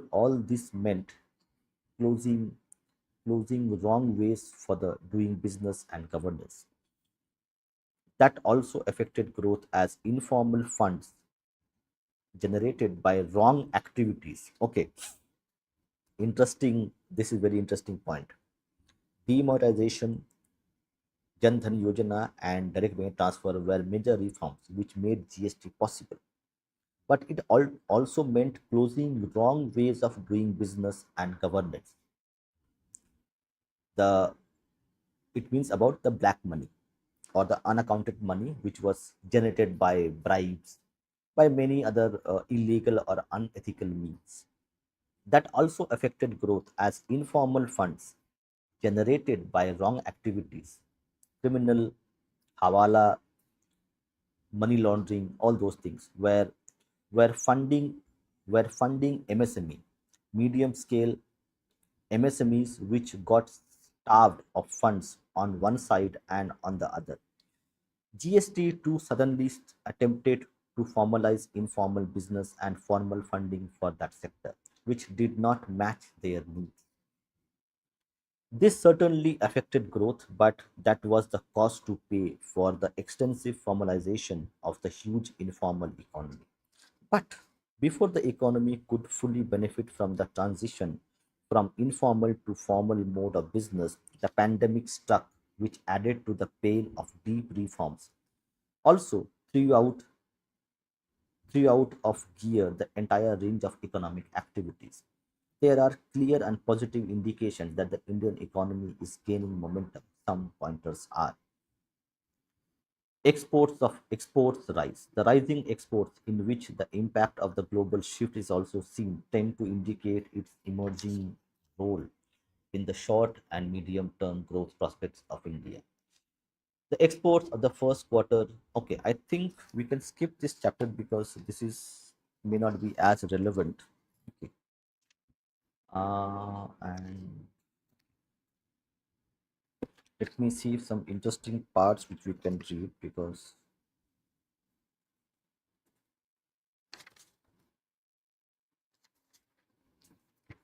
maybe we can read one more chapter, a little bit of it. I think this part we can read. External challenge two. Okay, where is external challenge one? I can get that. Okay, India internal security issues. In a statistical term of number of attacks and casualties, India's internal security has improved in the last 6 to 7 years. The incidents have come down from 523 in 2014 to 299 in 2020 to 206 in 2021 so far. The fatalities have halved from 1012 in 2014 to 591 in 2020.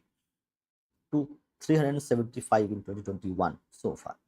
Civilian casualties have come down in three-fourths from 400 in 2014 to 106 in 2020 to 70 in 21 so far.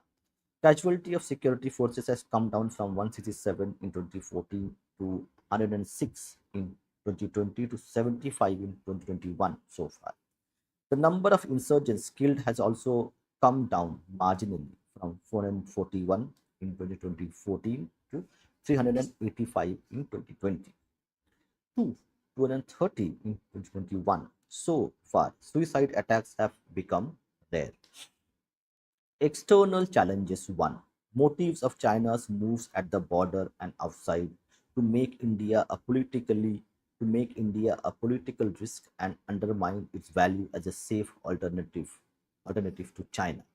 Remember, when the West, especially Europe and American governments and policymakers, took a decision that an autocratic China and aggressive China is not good for the Western alliance, for the Western world, they took that initiative to decouple from China and invest building relationship, economic, geopolitical relationship with India.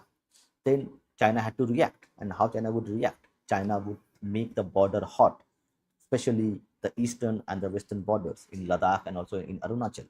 And we have seen that happen in Galwan, where the fist fight took place between the Chinese and Indian troops. So this is the external threat to Indian economy. Talks between India and China to unlock the Ladakh border standoff following the unprovoked violent clashes initiated by China in June 2020. Efforts by Chinese and the Indian army officials, aided by diplomatic initiatives to ease border tensions, have been painfully slow process. But despite distrust and apprehensions on the Indian side about the China's intentions of engaging in the adventure, some de-escalation seems to be taking place. According to the latest reports, India and China had completely withdrawal of forces from the Gogra region of the eastern Ladakh after a year-long sensitive standoff. The disengagement, which included both sides removing all temporary structures and other associated infrastructure and returning the landform to its pre-standoff state, is reported to have taken place in August 2021. With Gogra Agreement, and India and China have now concluded agreements in four of the six flashpoints: Galwan, the north and south banks of the Pangsong Lake, and Gogra. Depsang and Depsang and Hot Spring are still locked in a stalemate and are the most sensitive areas in subsector north from the point of view of India's security. While China strategically keeps the talks going, its intentions seem to be deeper and complicated. The idea seems the idea seems to be not to ease the tension but to keep it on, and that benefits China strategically. So that's an important part of it. China's motives at the border are not so much to assert its border rights as to keep the mind, the time, and efforts of India occupied and kept away from a full thrust on critical issues, including internal security and economic development. We can take a cue from this: what's happening today in Bangladesh or East Pakistan. Hi, Rishabh. So, how the external geopolitics works. China keeps the border hot whenever it wants, so that the government's energy is focused on that part, but rather than on the economic growth and also on internal security, because you have limited resources, you cannot spend all of it on the border. So what's happening in right now in Bangladesh is also a kind of a same kind of situation where the American deep state is lighting fire, is pouring oil and lighting fire to the eastern border in Bangladesh, and also we need to see that There's also American presence in Myanmar, and they have put the petrol and put the fire in the Bangladesh, so that the Indian economic growth story and also the strategic interest, the long-term, mid-term strategic interest of India are getting stalled in the meantime. Remember that there is a corridor being built as part of the Look East policy, where the from Calcutta, from Kolkata to the northeastern states, to Myanmar and Thailand. There's a corridor being built where the economic integration of Southeast Asia with India is going to take place. So that is part of the Look East policy, which was there in 2000 onwards when Bajpayee was in power. But this burning Bangladesh puts a hold to this Look East policy, where you have India is building the IMAC corridor. The IMAC corridor is built where from Chennai and Mumbai ports, there will be sea, land, sea, rail links between the Indian coast, the Israeli ports, and it will go towards the Middle East, Saudi Arabia, and that place. And there's a one more economic link which is being built, integration with Southeast Asia, including China itself, the land part.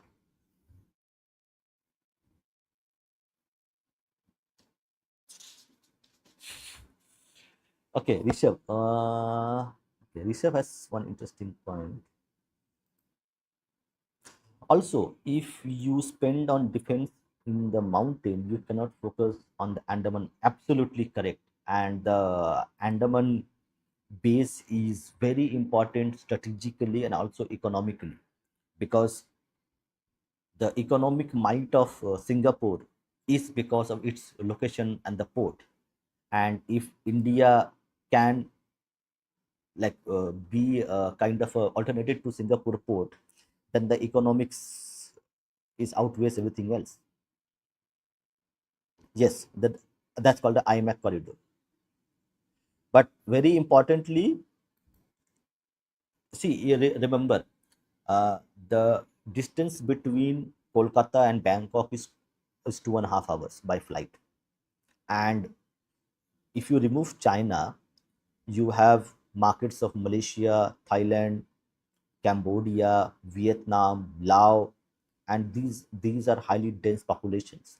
So for the growth of the eastern side of India, from the eastern side of the northeast itself, northeast and Kolkata and Bihar, all these areas, they need this access to the markets of the Southeast Asian nations to become economically viable and prosperous. And for this, and that's why you see the Bangladesh is being burning for, they have lit fire to this place so that this integration can be stopped.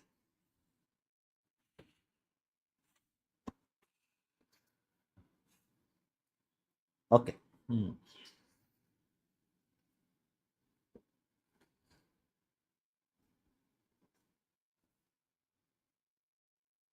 China's motives at the border are not so much to assert its border rights as to keep the mind, the time, and efforts of India occupied and kept away from the full thrust on critical issues, including internal security and economic development.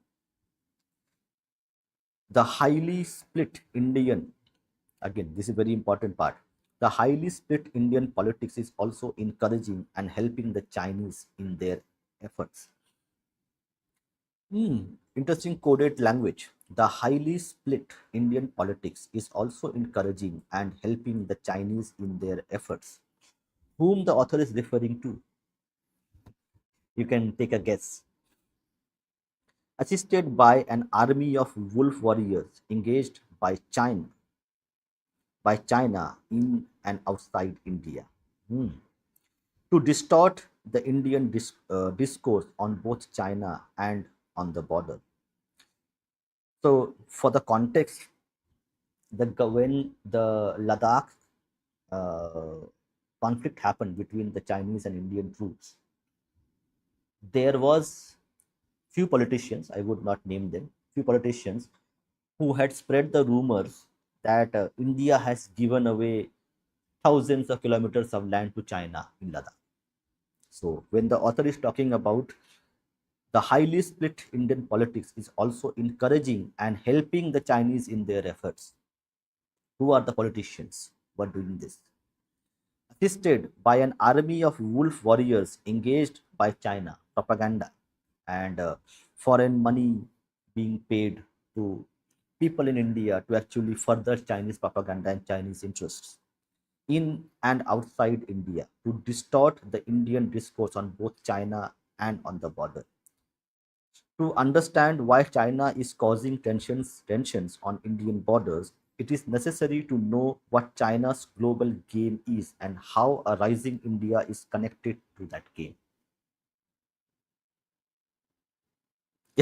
Yes. Yes. China's game is global. It has issues with different nations, not just with India. Its competition is with the West, particularly the US. China feels India is a regional challenge to its supremacy, and indeed it is. A rising India is more often impediment to China because its legitimacy, which China lacks. India, democratic, non-aggressive, is in the eyes of the most nations more legitimate than China, which they see as autocratic and aggressive. Xi Jinping's China has been trying to play a positive global role, showcasing BRI project and offering and making investment in other countries to overshadow and overcome the disadvantage of its autocratic and aggressive image, which Western powers were doing doing during the Cold War period. This has been paying off for China in the last few years, with many countries, even Italy, the European country, joining the BRI project to the to the charging to the charging of the West. China has certainly gained a lead over not only India but also divided the West. And taking advantage of the stress of the Western nations since 2008 crisis, a, a presumptuous China has begun perceiving its own single-party autocracy and the oxymoronic Marx and market cocktail. Interesting. The autocracy and the oxymoronic Marx and market cocktail as a global alternative to the Western concoction of liberal democracy and market society, which it regards as failing and not successful model for the world. I think post 2020, and even before post 20, pre 2020, China had invested billions into narrative, into funding academics, sending its students, giving loans to actually legitimize the autocratic way of ruling as a very legitimate way to actually provide prosperity, provide jobs, economic growth, strategic autonomy, military power to as a kind of model to actually replicate rather than the model of democracy, liberal democracy, and market-driven economy.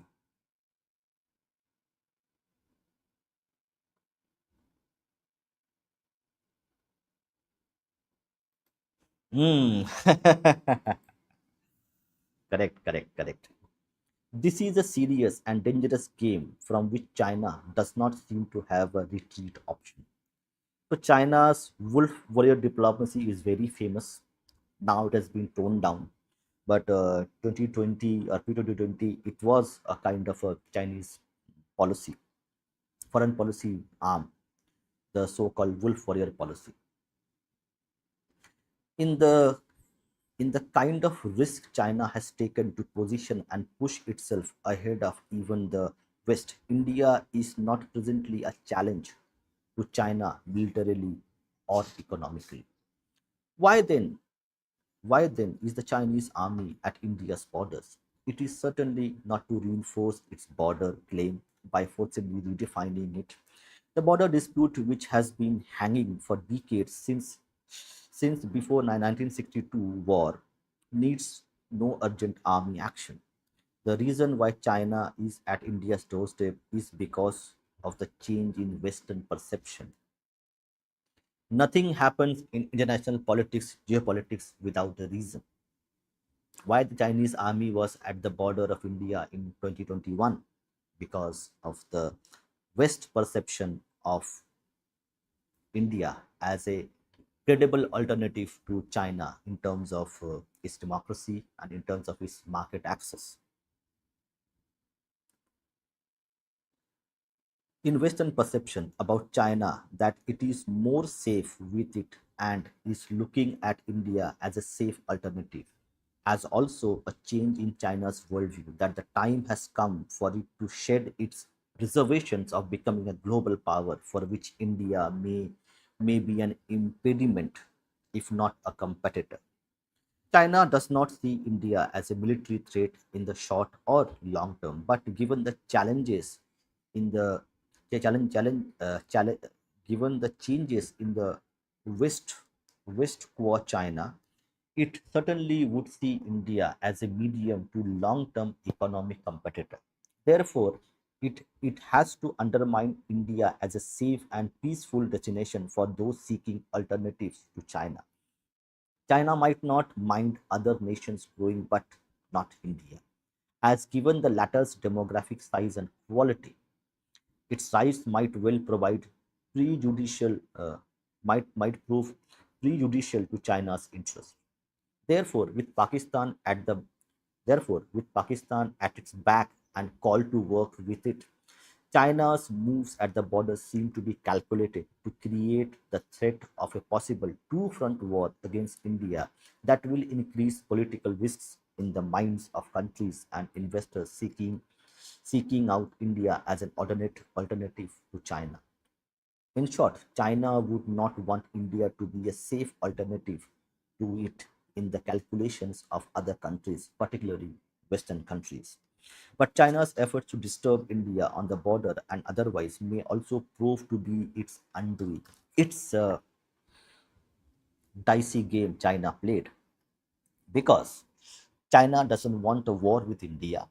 But if India takes the bait and fights the war with China, then China's economic prosperity, economic power and muscle, which they have built over 3 to 4 decades, would be vanish in one war.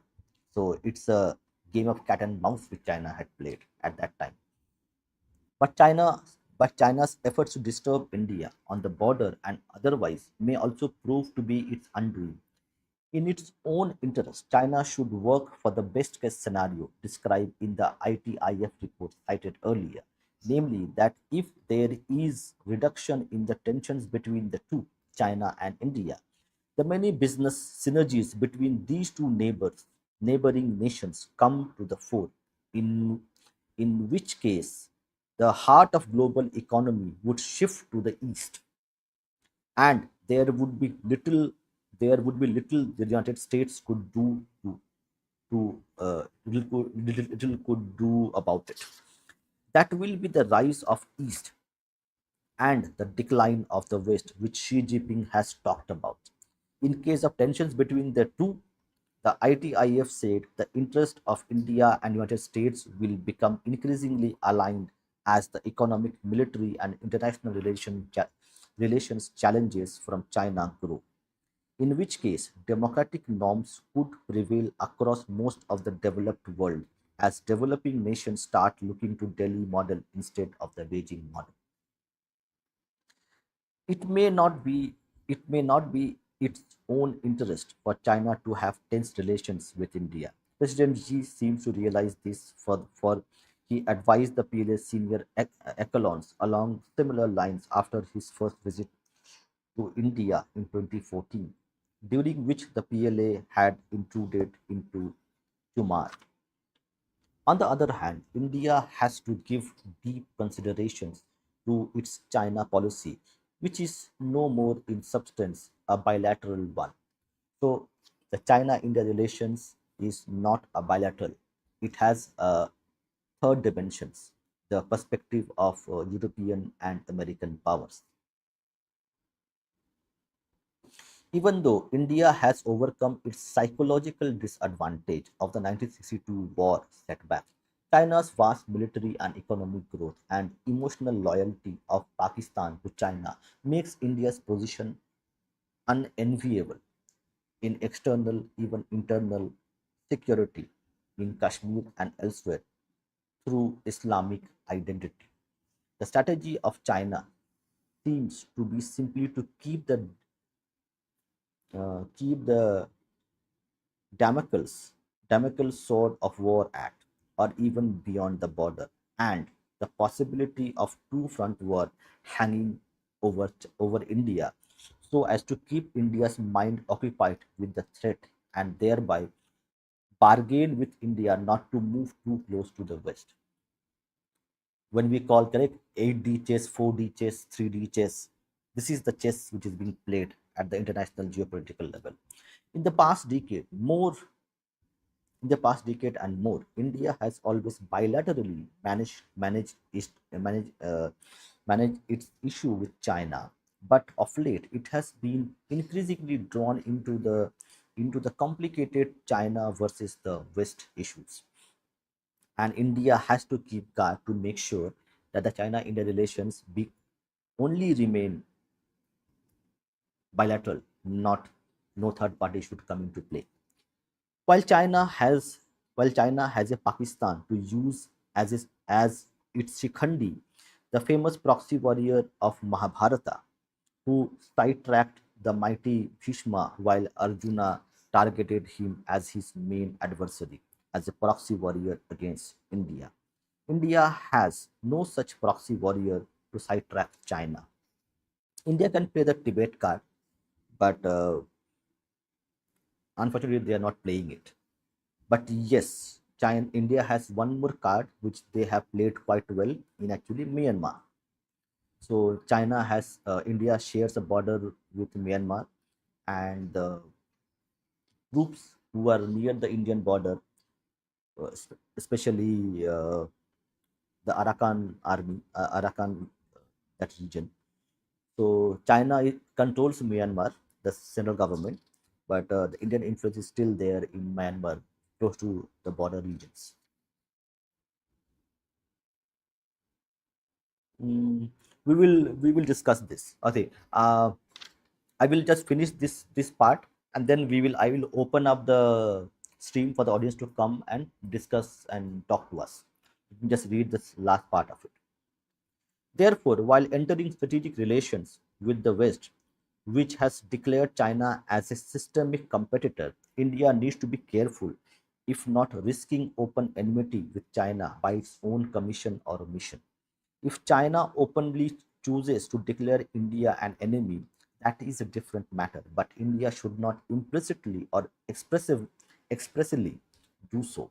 India should consciously be part of Asia in culture and geopolitics, and not part of the West. India should be more in tune with China's neighboring Asian nations. Again, the look east policy.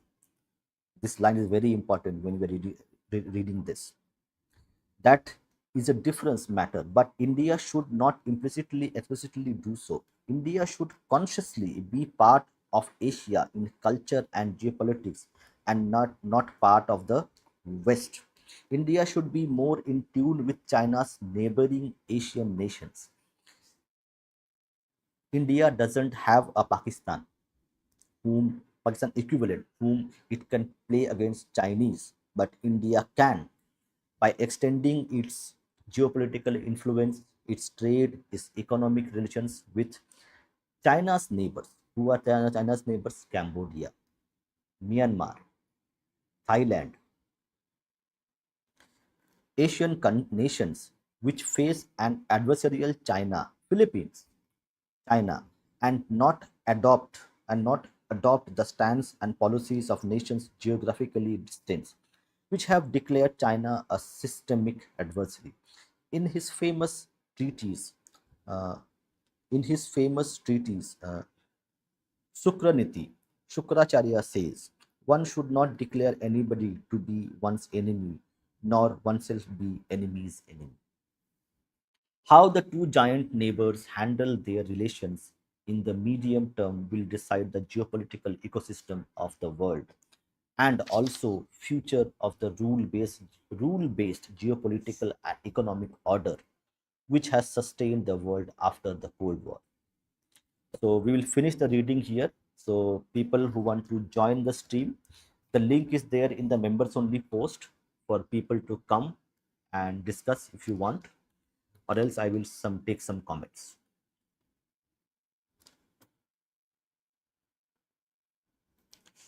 Now let me see.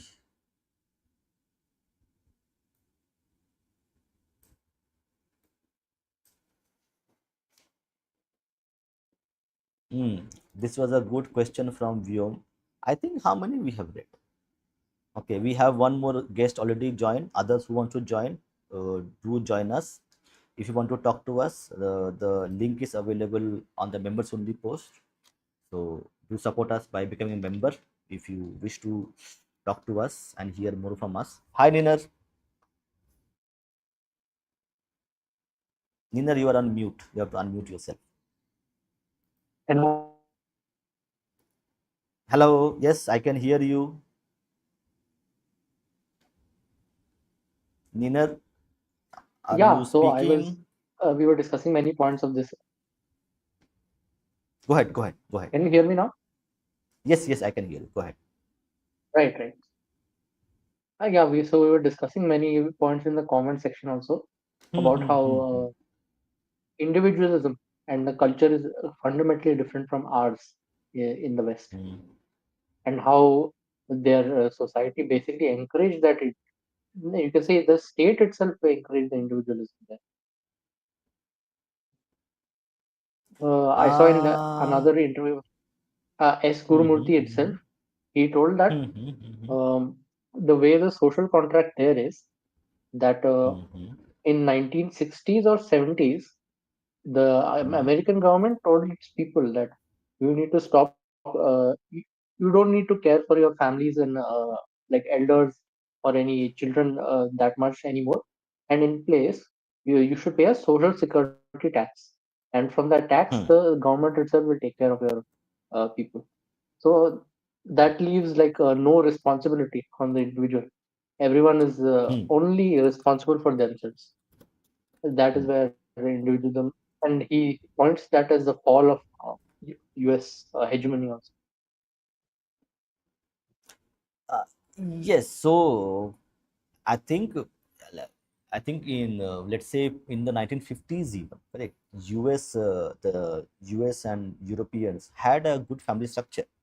I think it was only in post Second World War due to lack of labor these things were introduced.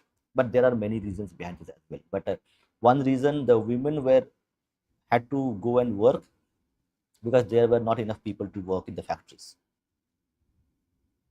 Right. So there's also an economic part a part of it.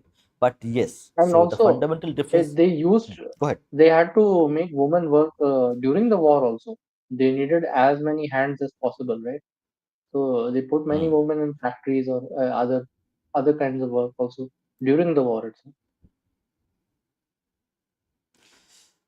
Yes, yes. Yeah, hi Rishi. या नमस्ते दादा, नमस्ते नीरज, और audience को भी Namaste. नमस्ते। Namaste. Yeah, you हाँ have please some आप लोग great बोलिए, points. Very, wanna hear you। I अच्छा, have spoken enough. Let's see ओहो, what you have to true say. True. Yeah, Nina, हाँ go ahead. Right, Rishi, anything you have to say about this individualism thing, which I pointed out? हाँ, so I just missed some portions of it right now while joining, but before that I did hear you about how uh, US government actually endorsed this. Did they do it as a government policy, like in 60s? Like, was But it a directive? which one? Which policy you're The talking that about? that whole policy which Nina talked about, One child, Ah, how that is what one they ch- So in Go ahead, that go ahead, go video ahead. which I saw of S. Gurumurthy himself, in that same video, he talks about how in 60s they bought about some social security act or something. I think it's called Medicare. From then on, uh, people basically began to rely as a safety net as the government instead of the safety net being the family. That is where, and from after that Wow. point, other countries started copying and all. But yeah, he according to him, it is that is the starting point. Wow. So basically, because the individual was taken care of by the government, so there was no need at all for the family to have as a safety net, I guess. Wow. Amazing kind of policy. Yeah, but Well, it's it's interesting that we need to understand like uh, what prompted this policy change, like like why it was introduced, like reason be. isn't it because So I don't know, you it's just know, my conjecture.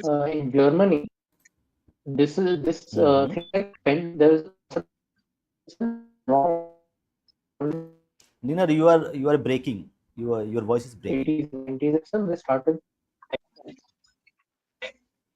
Nina, Okay, okay. Rishi, are you able to hear Nina? Because I think his voice is breaking. Yeah, yeah, his voice was kind of breaking. Maybe now he can speak, and Nina, I guess can it would you be just okay. My connection is not repeat? so good. You guys Okay, can anyway, speak. let's try. Yeah, okay. Then Rishi, you have something to say regarding the whatever Nina is saying. No, I just a conjecture that Hmm. maybe because the state always is afraid of communities and structures which are independent of its influences, and therefore it always tries to create a sort of incentive so that those structures always break down to the most weakest possible fundamental, if you could say so. So that is, I guess, that individual thing. That's the most vulnerable section of society, right? It has nothing literally. It is totally. What should I say? It has no strings attached. It's a very bad word, but yeah, no strings attached at all. Completely floating in the air kind of a object, which can be forced into any direction possible. So I guess all that the state wanted was to create such sort of individuals and then manipulate them into various movements or crowds whenever time was required, right? What do you think? Any counterpoints or any Uh, points that you have? See, I think one is correct in a democratic setup. Correct. In a democratic setup, you will have that problem because, True. like, politicians would always want like a vote bank whom they can depend upon as a they will vote for them time and time again. So, like, and we see, correct, we have seen. So it was a kind of like it's like a bribe to people. Why you should vote for me? Hmm. Because no, I am giving you these facilities. True. So I am True. giving you, so vote for me. So in that context, like, see, every political system or any uh, system of governance will have its pros and cons. So democracy has that problem, True. True. and that would be there. So that is also one part of it. Mm. Indeed. Indeed. Uh, that Yeah, incentive Nina, structure always. Mm. Kariner, please. Nina, yes, continue your So point. I think you made a as very far as interesting point. can you hear me? Yeah, go ahead. Can you hear me correctly? Yes, Yeah, yes, yeah. go ahead, go So ahead.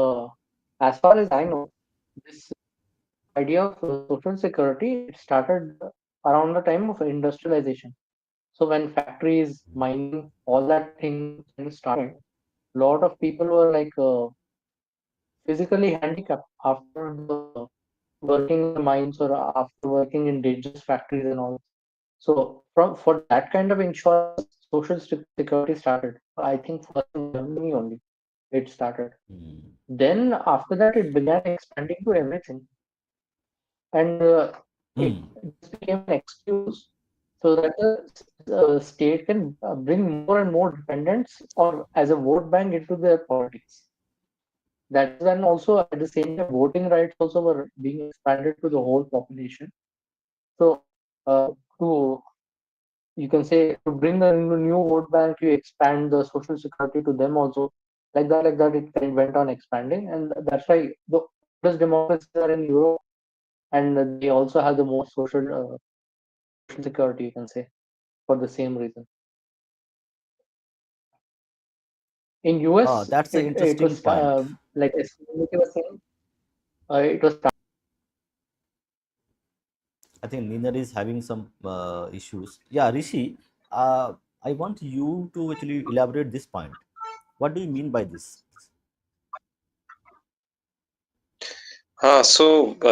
You've seen this, right? Like in the I like I do not like to use this word, but it's used very much by the racists in Western countries. So the third Hmm. world, Hmm. aka the post-colonials. Hmm. Hmm. Hmm. Okay, Minot is back. The correct, Okay, the correct, third. correct. The A grade democracy and B grade democracy we're talking about. The book talks about. Yeah, yeah, yeah. The post-colonial societies which adopted this democratic means of governance, basically.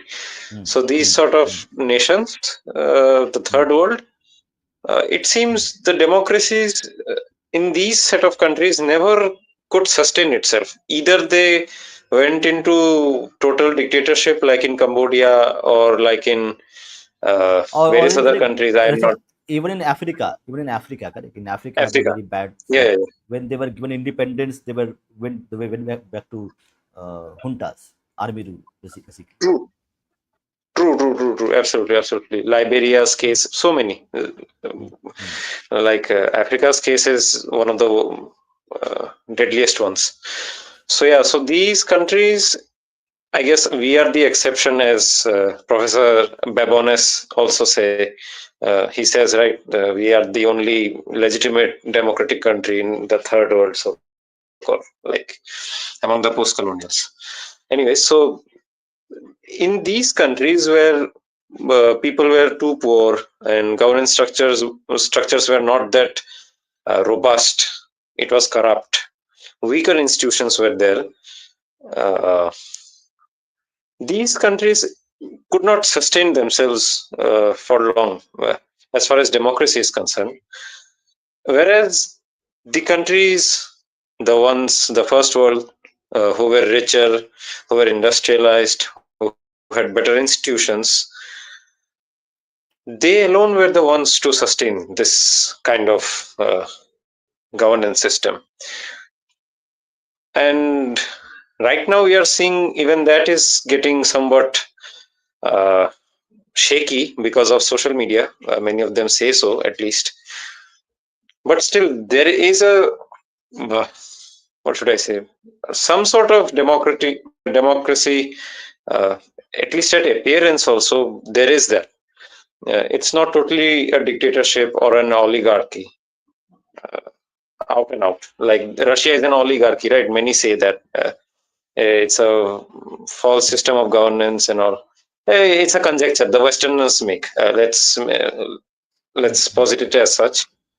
So that was the point I wanted to make. So why is it that only the poorer countries are unable to sustain democracy, who are also very uh, like gung ho about holding on to it,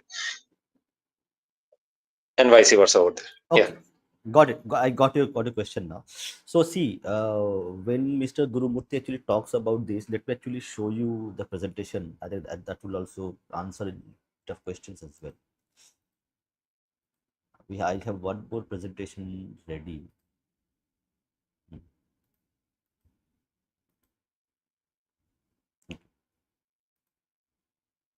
So this is,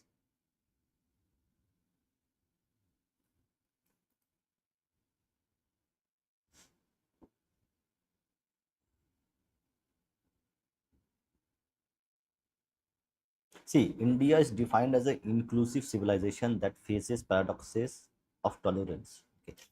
So let's see if that point is addressed here. Okay, here it is. The core philosophy. When you are talking about the what do we say, developing countries, okay, developing countries, not developed countries, India's democracy is not a 1947 construct but an ancient pluralistic traditions. It balances individual rights with community duties, dharma. Practical application. Gurumurthy refers to Ayodhya Ram Mandir as a symbol of civilizational rise, not just religious, but a reassertion of living civilization after centuries of colonially imposed amnesia. So, when you are asking this question, why it's sustained? Because the okay, this is also an interesting thing. So, a contrarian view as well, but we accept all kinds of views. So, when you're talking about Rishi, that yes,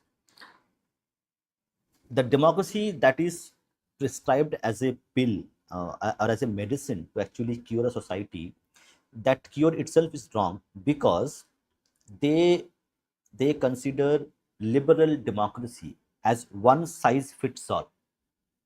Okay, for a Japanese person, for a Chinese person, for a Thai person, correct, they cannot just give away their culture, tradition, mode of worship because they want to be called as uh, liberal democracies. So this one size fits all culture or perspective, that okay, the way the Europeans or Americans have defined democracy, that is the gold standard. If you go below that, you are not a democracy anymore. That's why it has failed, because as an idea, same thing, correct. I also talk about it when it comes to libertarian, correct. The libertarian policies are good examples of free market access, of entrepreneurship to there. So now what will happen is that those libertarian policies, those policies of capitalism, entrepreneurship, has to be adapted and culturally assimilated to the existing traditions, existing uh, mode of moral values. Only then they will be able to amalgamate and succeed. The problem was that Western democracies, the way they formulated, they want to impose that pill, and it should be taken by everybody. That cannot happen. When you have Middle East, Asia, in Asia, and Japan, China, India, even Russia, where they have their own cultures, which are 1,000-year-old civilizations. They can't just accept one fine morning, one person, one country comes and says, okay, this is something you are going to accept. That's why it doesn't happen that way. And also, correct, the culture of Middle East, the culture of Africa is very different. So that's why it has never worked and never will work again. Yes, Rishi. Yeah, so your point is that because of the ignorance about past timelines and the cultures. Superiority, correct.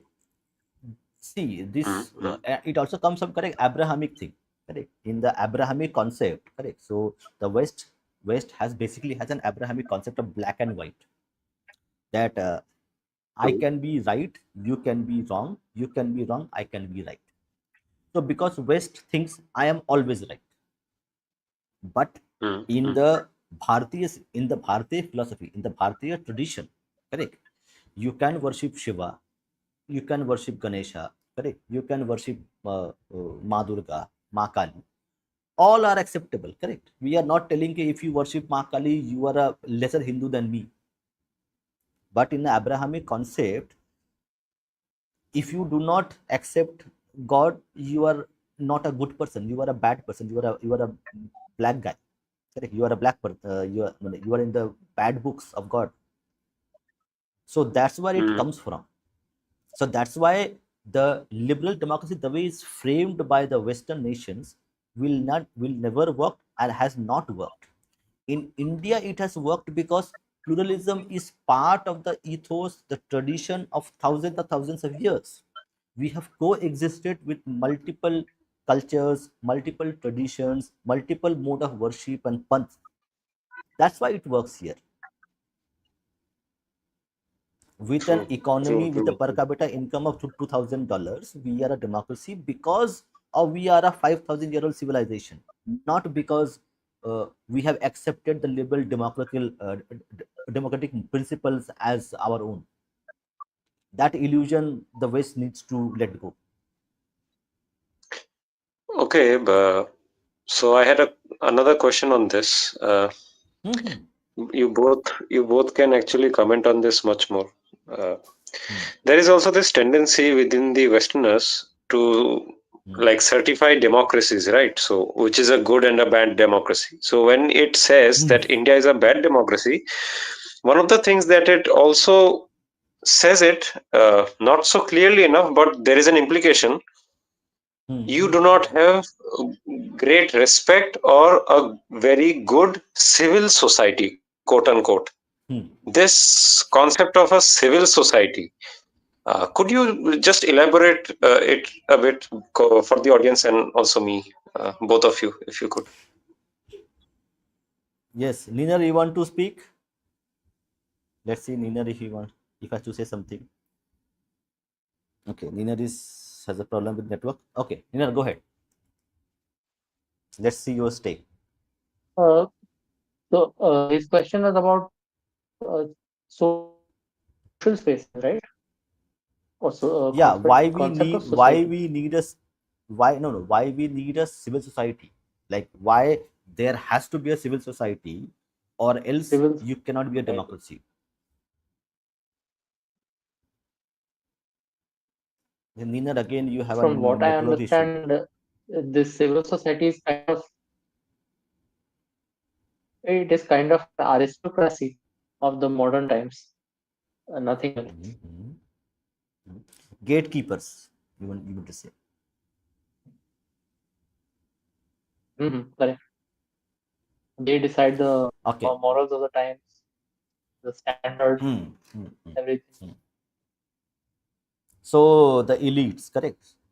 So the West thinks that okay, the elite. So India has to provide like the legitimacy of the democracy of India has to be provided by the civil societies who are elites of the society, or the creme de la creme. Yeah. So clearly, see, democracy, the way it is been formed, correct? So it is a kind of a like it's a tool. It's like those institutions and those benchmarks, those processes which they have devised to actually give A grade democracy, B grade democracy, correct? These are all actually tools of the government, okay, or government for European Union to actually extract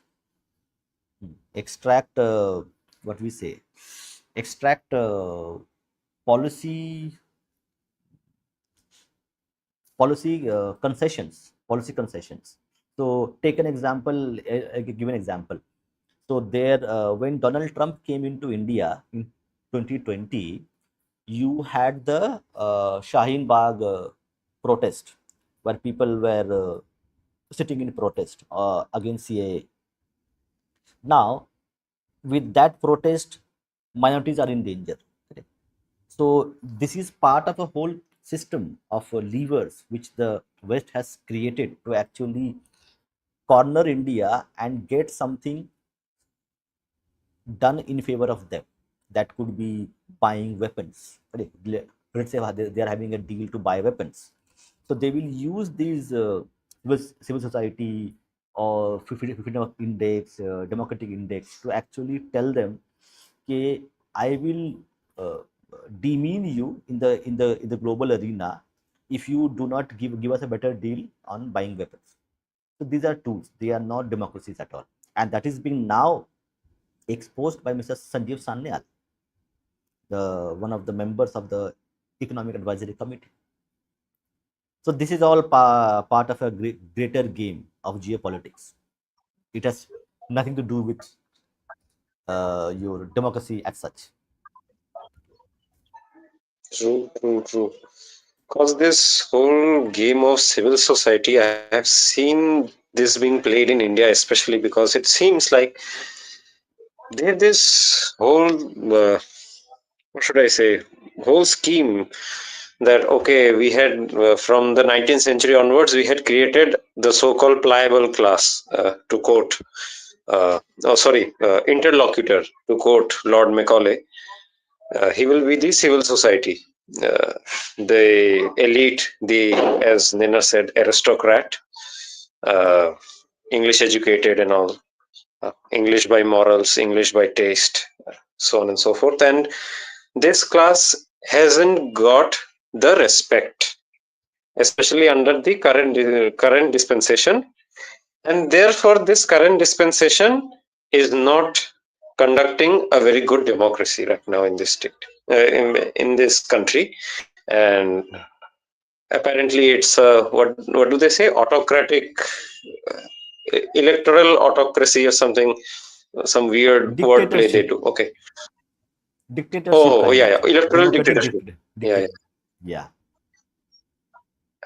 Two exclusives in a sentence. What an amazing way of suggesting logical fallacy. Indeed. Well, that's the genius of West, I guess. So yeah, so this game has been played, right, till now, and how to counter this? What do you think? See the counter. The the point. The first counter needs to be decolonize the mind, because the base of this is the education system, which actually creates these brown slaves that people come out when they go out of school. So decolonizing the mind is the number one step which needs to be taken, so that, because correct, if you want to put a narrative in the people's head, you need to tell the kid from class 1 to class 10 onwards that how how bad your ancestors were, how bad your religion is. Okay, you are good for nothing, we have done everything for you, we gave you railways, we gave you administration, we gave you modern soaps to actually wash your hands, we gave you hygiene. Correct. So this is the foundation, the fertile ground on which you can actually create an artificial elite, and that elite, the brown side, will tell them these people what to do and how to think and how to behave. So the first thing is education. Decolonize the education, decolonize the mind. Okay. Symbolically or in any other ways. Only then these elites who are funded and enabled by the Western society will lose their relevance, and they will be asked counter questions. Why you are not talking about pollution, talking about green gas emissions on New Year's Eve, on Christmas, of environmentalism, when there are millions of trees being cut for Christmas, but you only have a problem with Diwali as what you say, as a cause for concern for environment and pollution. So until there has been lot has happened, but lot needs to be happen. True, true, true. It's a slow process, I guess, and it will take some of the generations, and maybe you will see that in Yeah, future. it's a slow process. It's a slow process anyway, but everybody has to play a part and role in this. Indeed, indeed, that's true. Any more questions that came up on comments? What do you No, no, think? I think you had given some. Let's see. You had so you had mentioned this thing you had when individual is made fundamental and sacred, it leads to generalization regarding key issues like moral society and governance. Absolutely correct. So that is the difference. Like we have somewhere down the line adopted the Western standard as the primary gold standard. True, true, true. I mean, I think uh, Abhay has said here what's actually commonsensical, but Yeah, I want you totally to actually elaborate this one. I think this is opposite of an it. important point. From John Locke to John Stuart Mill, family, society, community, etc., was seen as mere collectives which are made in order to serve goals of several individuals. But in actual, it's the other way around. So Indeed. correct, the I mean, elites, the the elites. Go ahead, go ahead. yeah, yeah. Well, please, please. Your point. The elites. I wanted to hear this. Yeah, see in any society, the elites are going to decide. Okay, whoever they may be, correct. It doesn't really matter whom we're talking about. The elites are going to decide whether a society, a civilization, or a nation is going to succeed or fail. So True, true. correct. It is called correct. It is called a systems thinking. So Yeah. take an example. Take the example of U.S. dollar. Okay. Take an example. If Hmm. today the US dollar value goes down by let's say 90%, what will happen? Huge What will impact on happen? various. Correct. What will happen to the American economy? What will happen to the American hegemony? What will happen to American military power? Correct. So, like, so if you have a helicopter view, and if you know, okay, if I going to move, correct, there are levers of power. Okay, how systems work. Hmm. You can Hmm. have a whole aircraft, but no engine, then it has no value. Correct. Yep. So engine Yep. is a very critical component of the aircraft system. You would also need Indeed. an aircraft body. Correct. You will also need the Hmm. Hmm. you will also need the what they call other Wings, no, not wings. They are called the okay, rotors. forget. So there would be like there are multiple components, but there are few components which are actually make or break the thing. Okay. So Okay. Hmm. even everything remains as it is, just the US dollar value goes down by 90%, it depreciates, then that depreciation means the US hegemony, economic hegemony will go down. With the economic hegemony, the military power will wane. They will not have money to actually pay the people who are at the military barracks around the world. US has around 700 military bases. They will not have the money Yeah. to pay. Correct. So by just doing one thing, the cascading second, third, fourth other impact, that one act will create 10 more actions which are result of the first action. In the same way that's how systems work. So in that same way, Indeed. we need to break the critical component of the system which was built to create the colonized mindset. We need to break that those specific critical components, and by effect of that, you will be able to actually negate and wane the impact of that system over a long period of time. So education is one of them, and same True. way the same way the elites are there. So if you can actually change the way elite function and elite think, then actually you can have a greater impact. If take for example all the billionaires that India has, they start investing in gurukuls. Okay. They start in investing in building temples. They start putting money to actually promote Bharatiya culture tradition. What will happen? It will have a like a very big and a very enormous impact in a short span of time, which might have taken generations, might take one and a half generation to do and make Bharatiya society a dharmic society.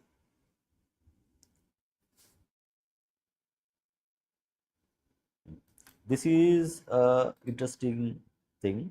Democracy is the fraud ideology which is imposed by the Western country. Democracy doesn't exist in the real world. Hmm. Yeah, let's see. There are any other things?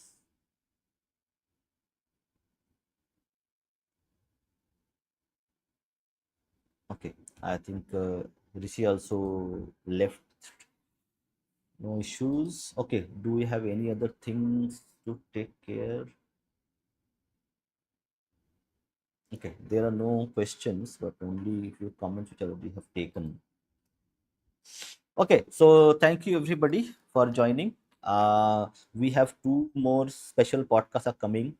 This tomorrow we have one podcast on Japan, very interesting topic on Japan we have chosen, and there's one more cast episode coming, cast in Germany, which will be happening on Sunday. So stay tuned, subscribe to our channel, share our content, and do support us if you want by taking membership or scanning the QR code to help to run this channel. Thank you. Jai Shri Ram. Vande Mataram.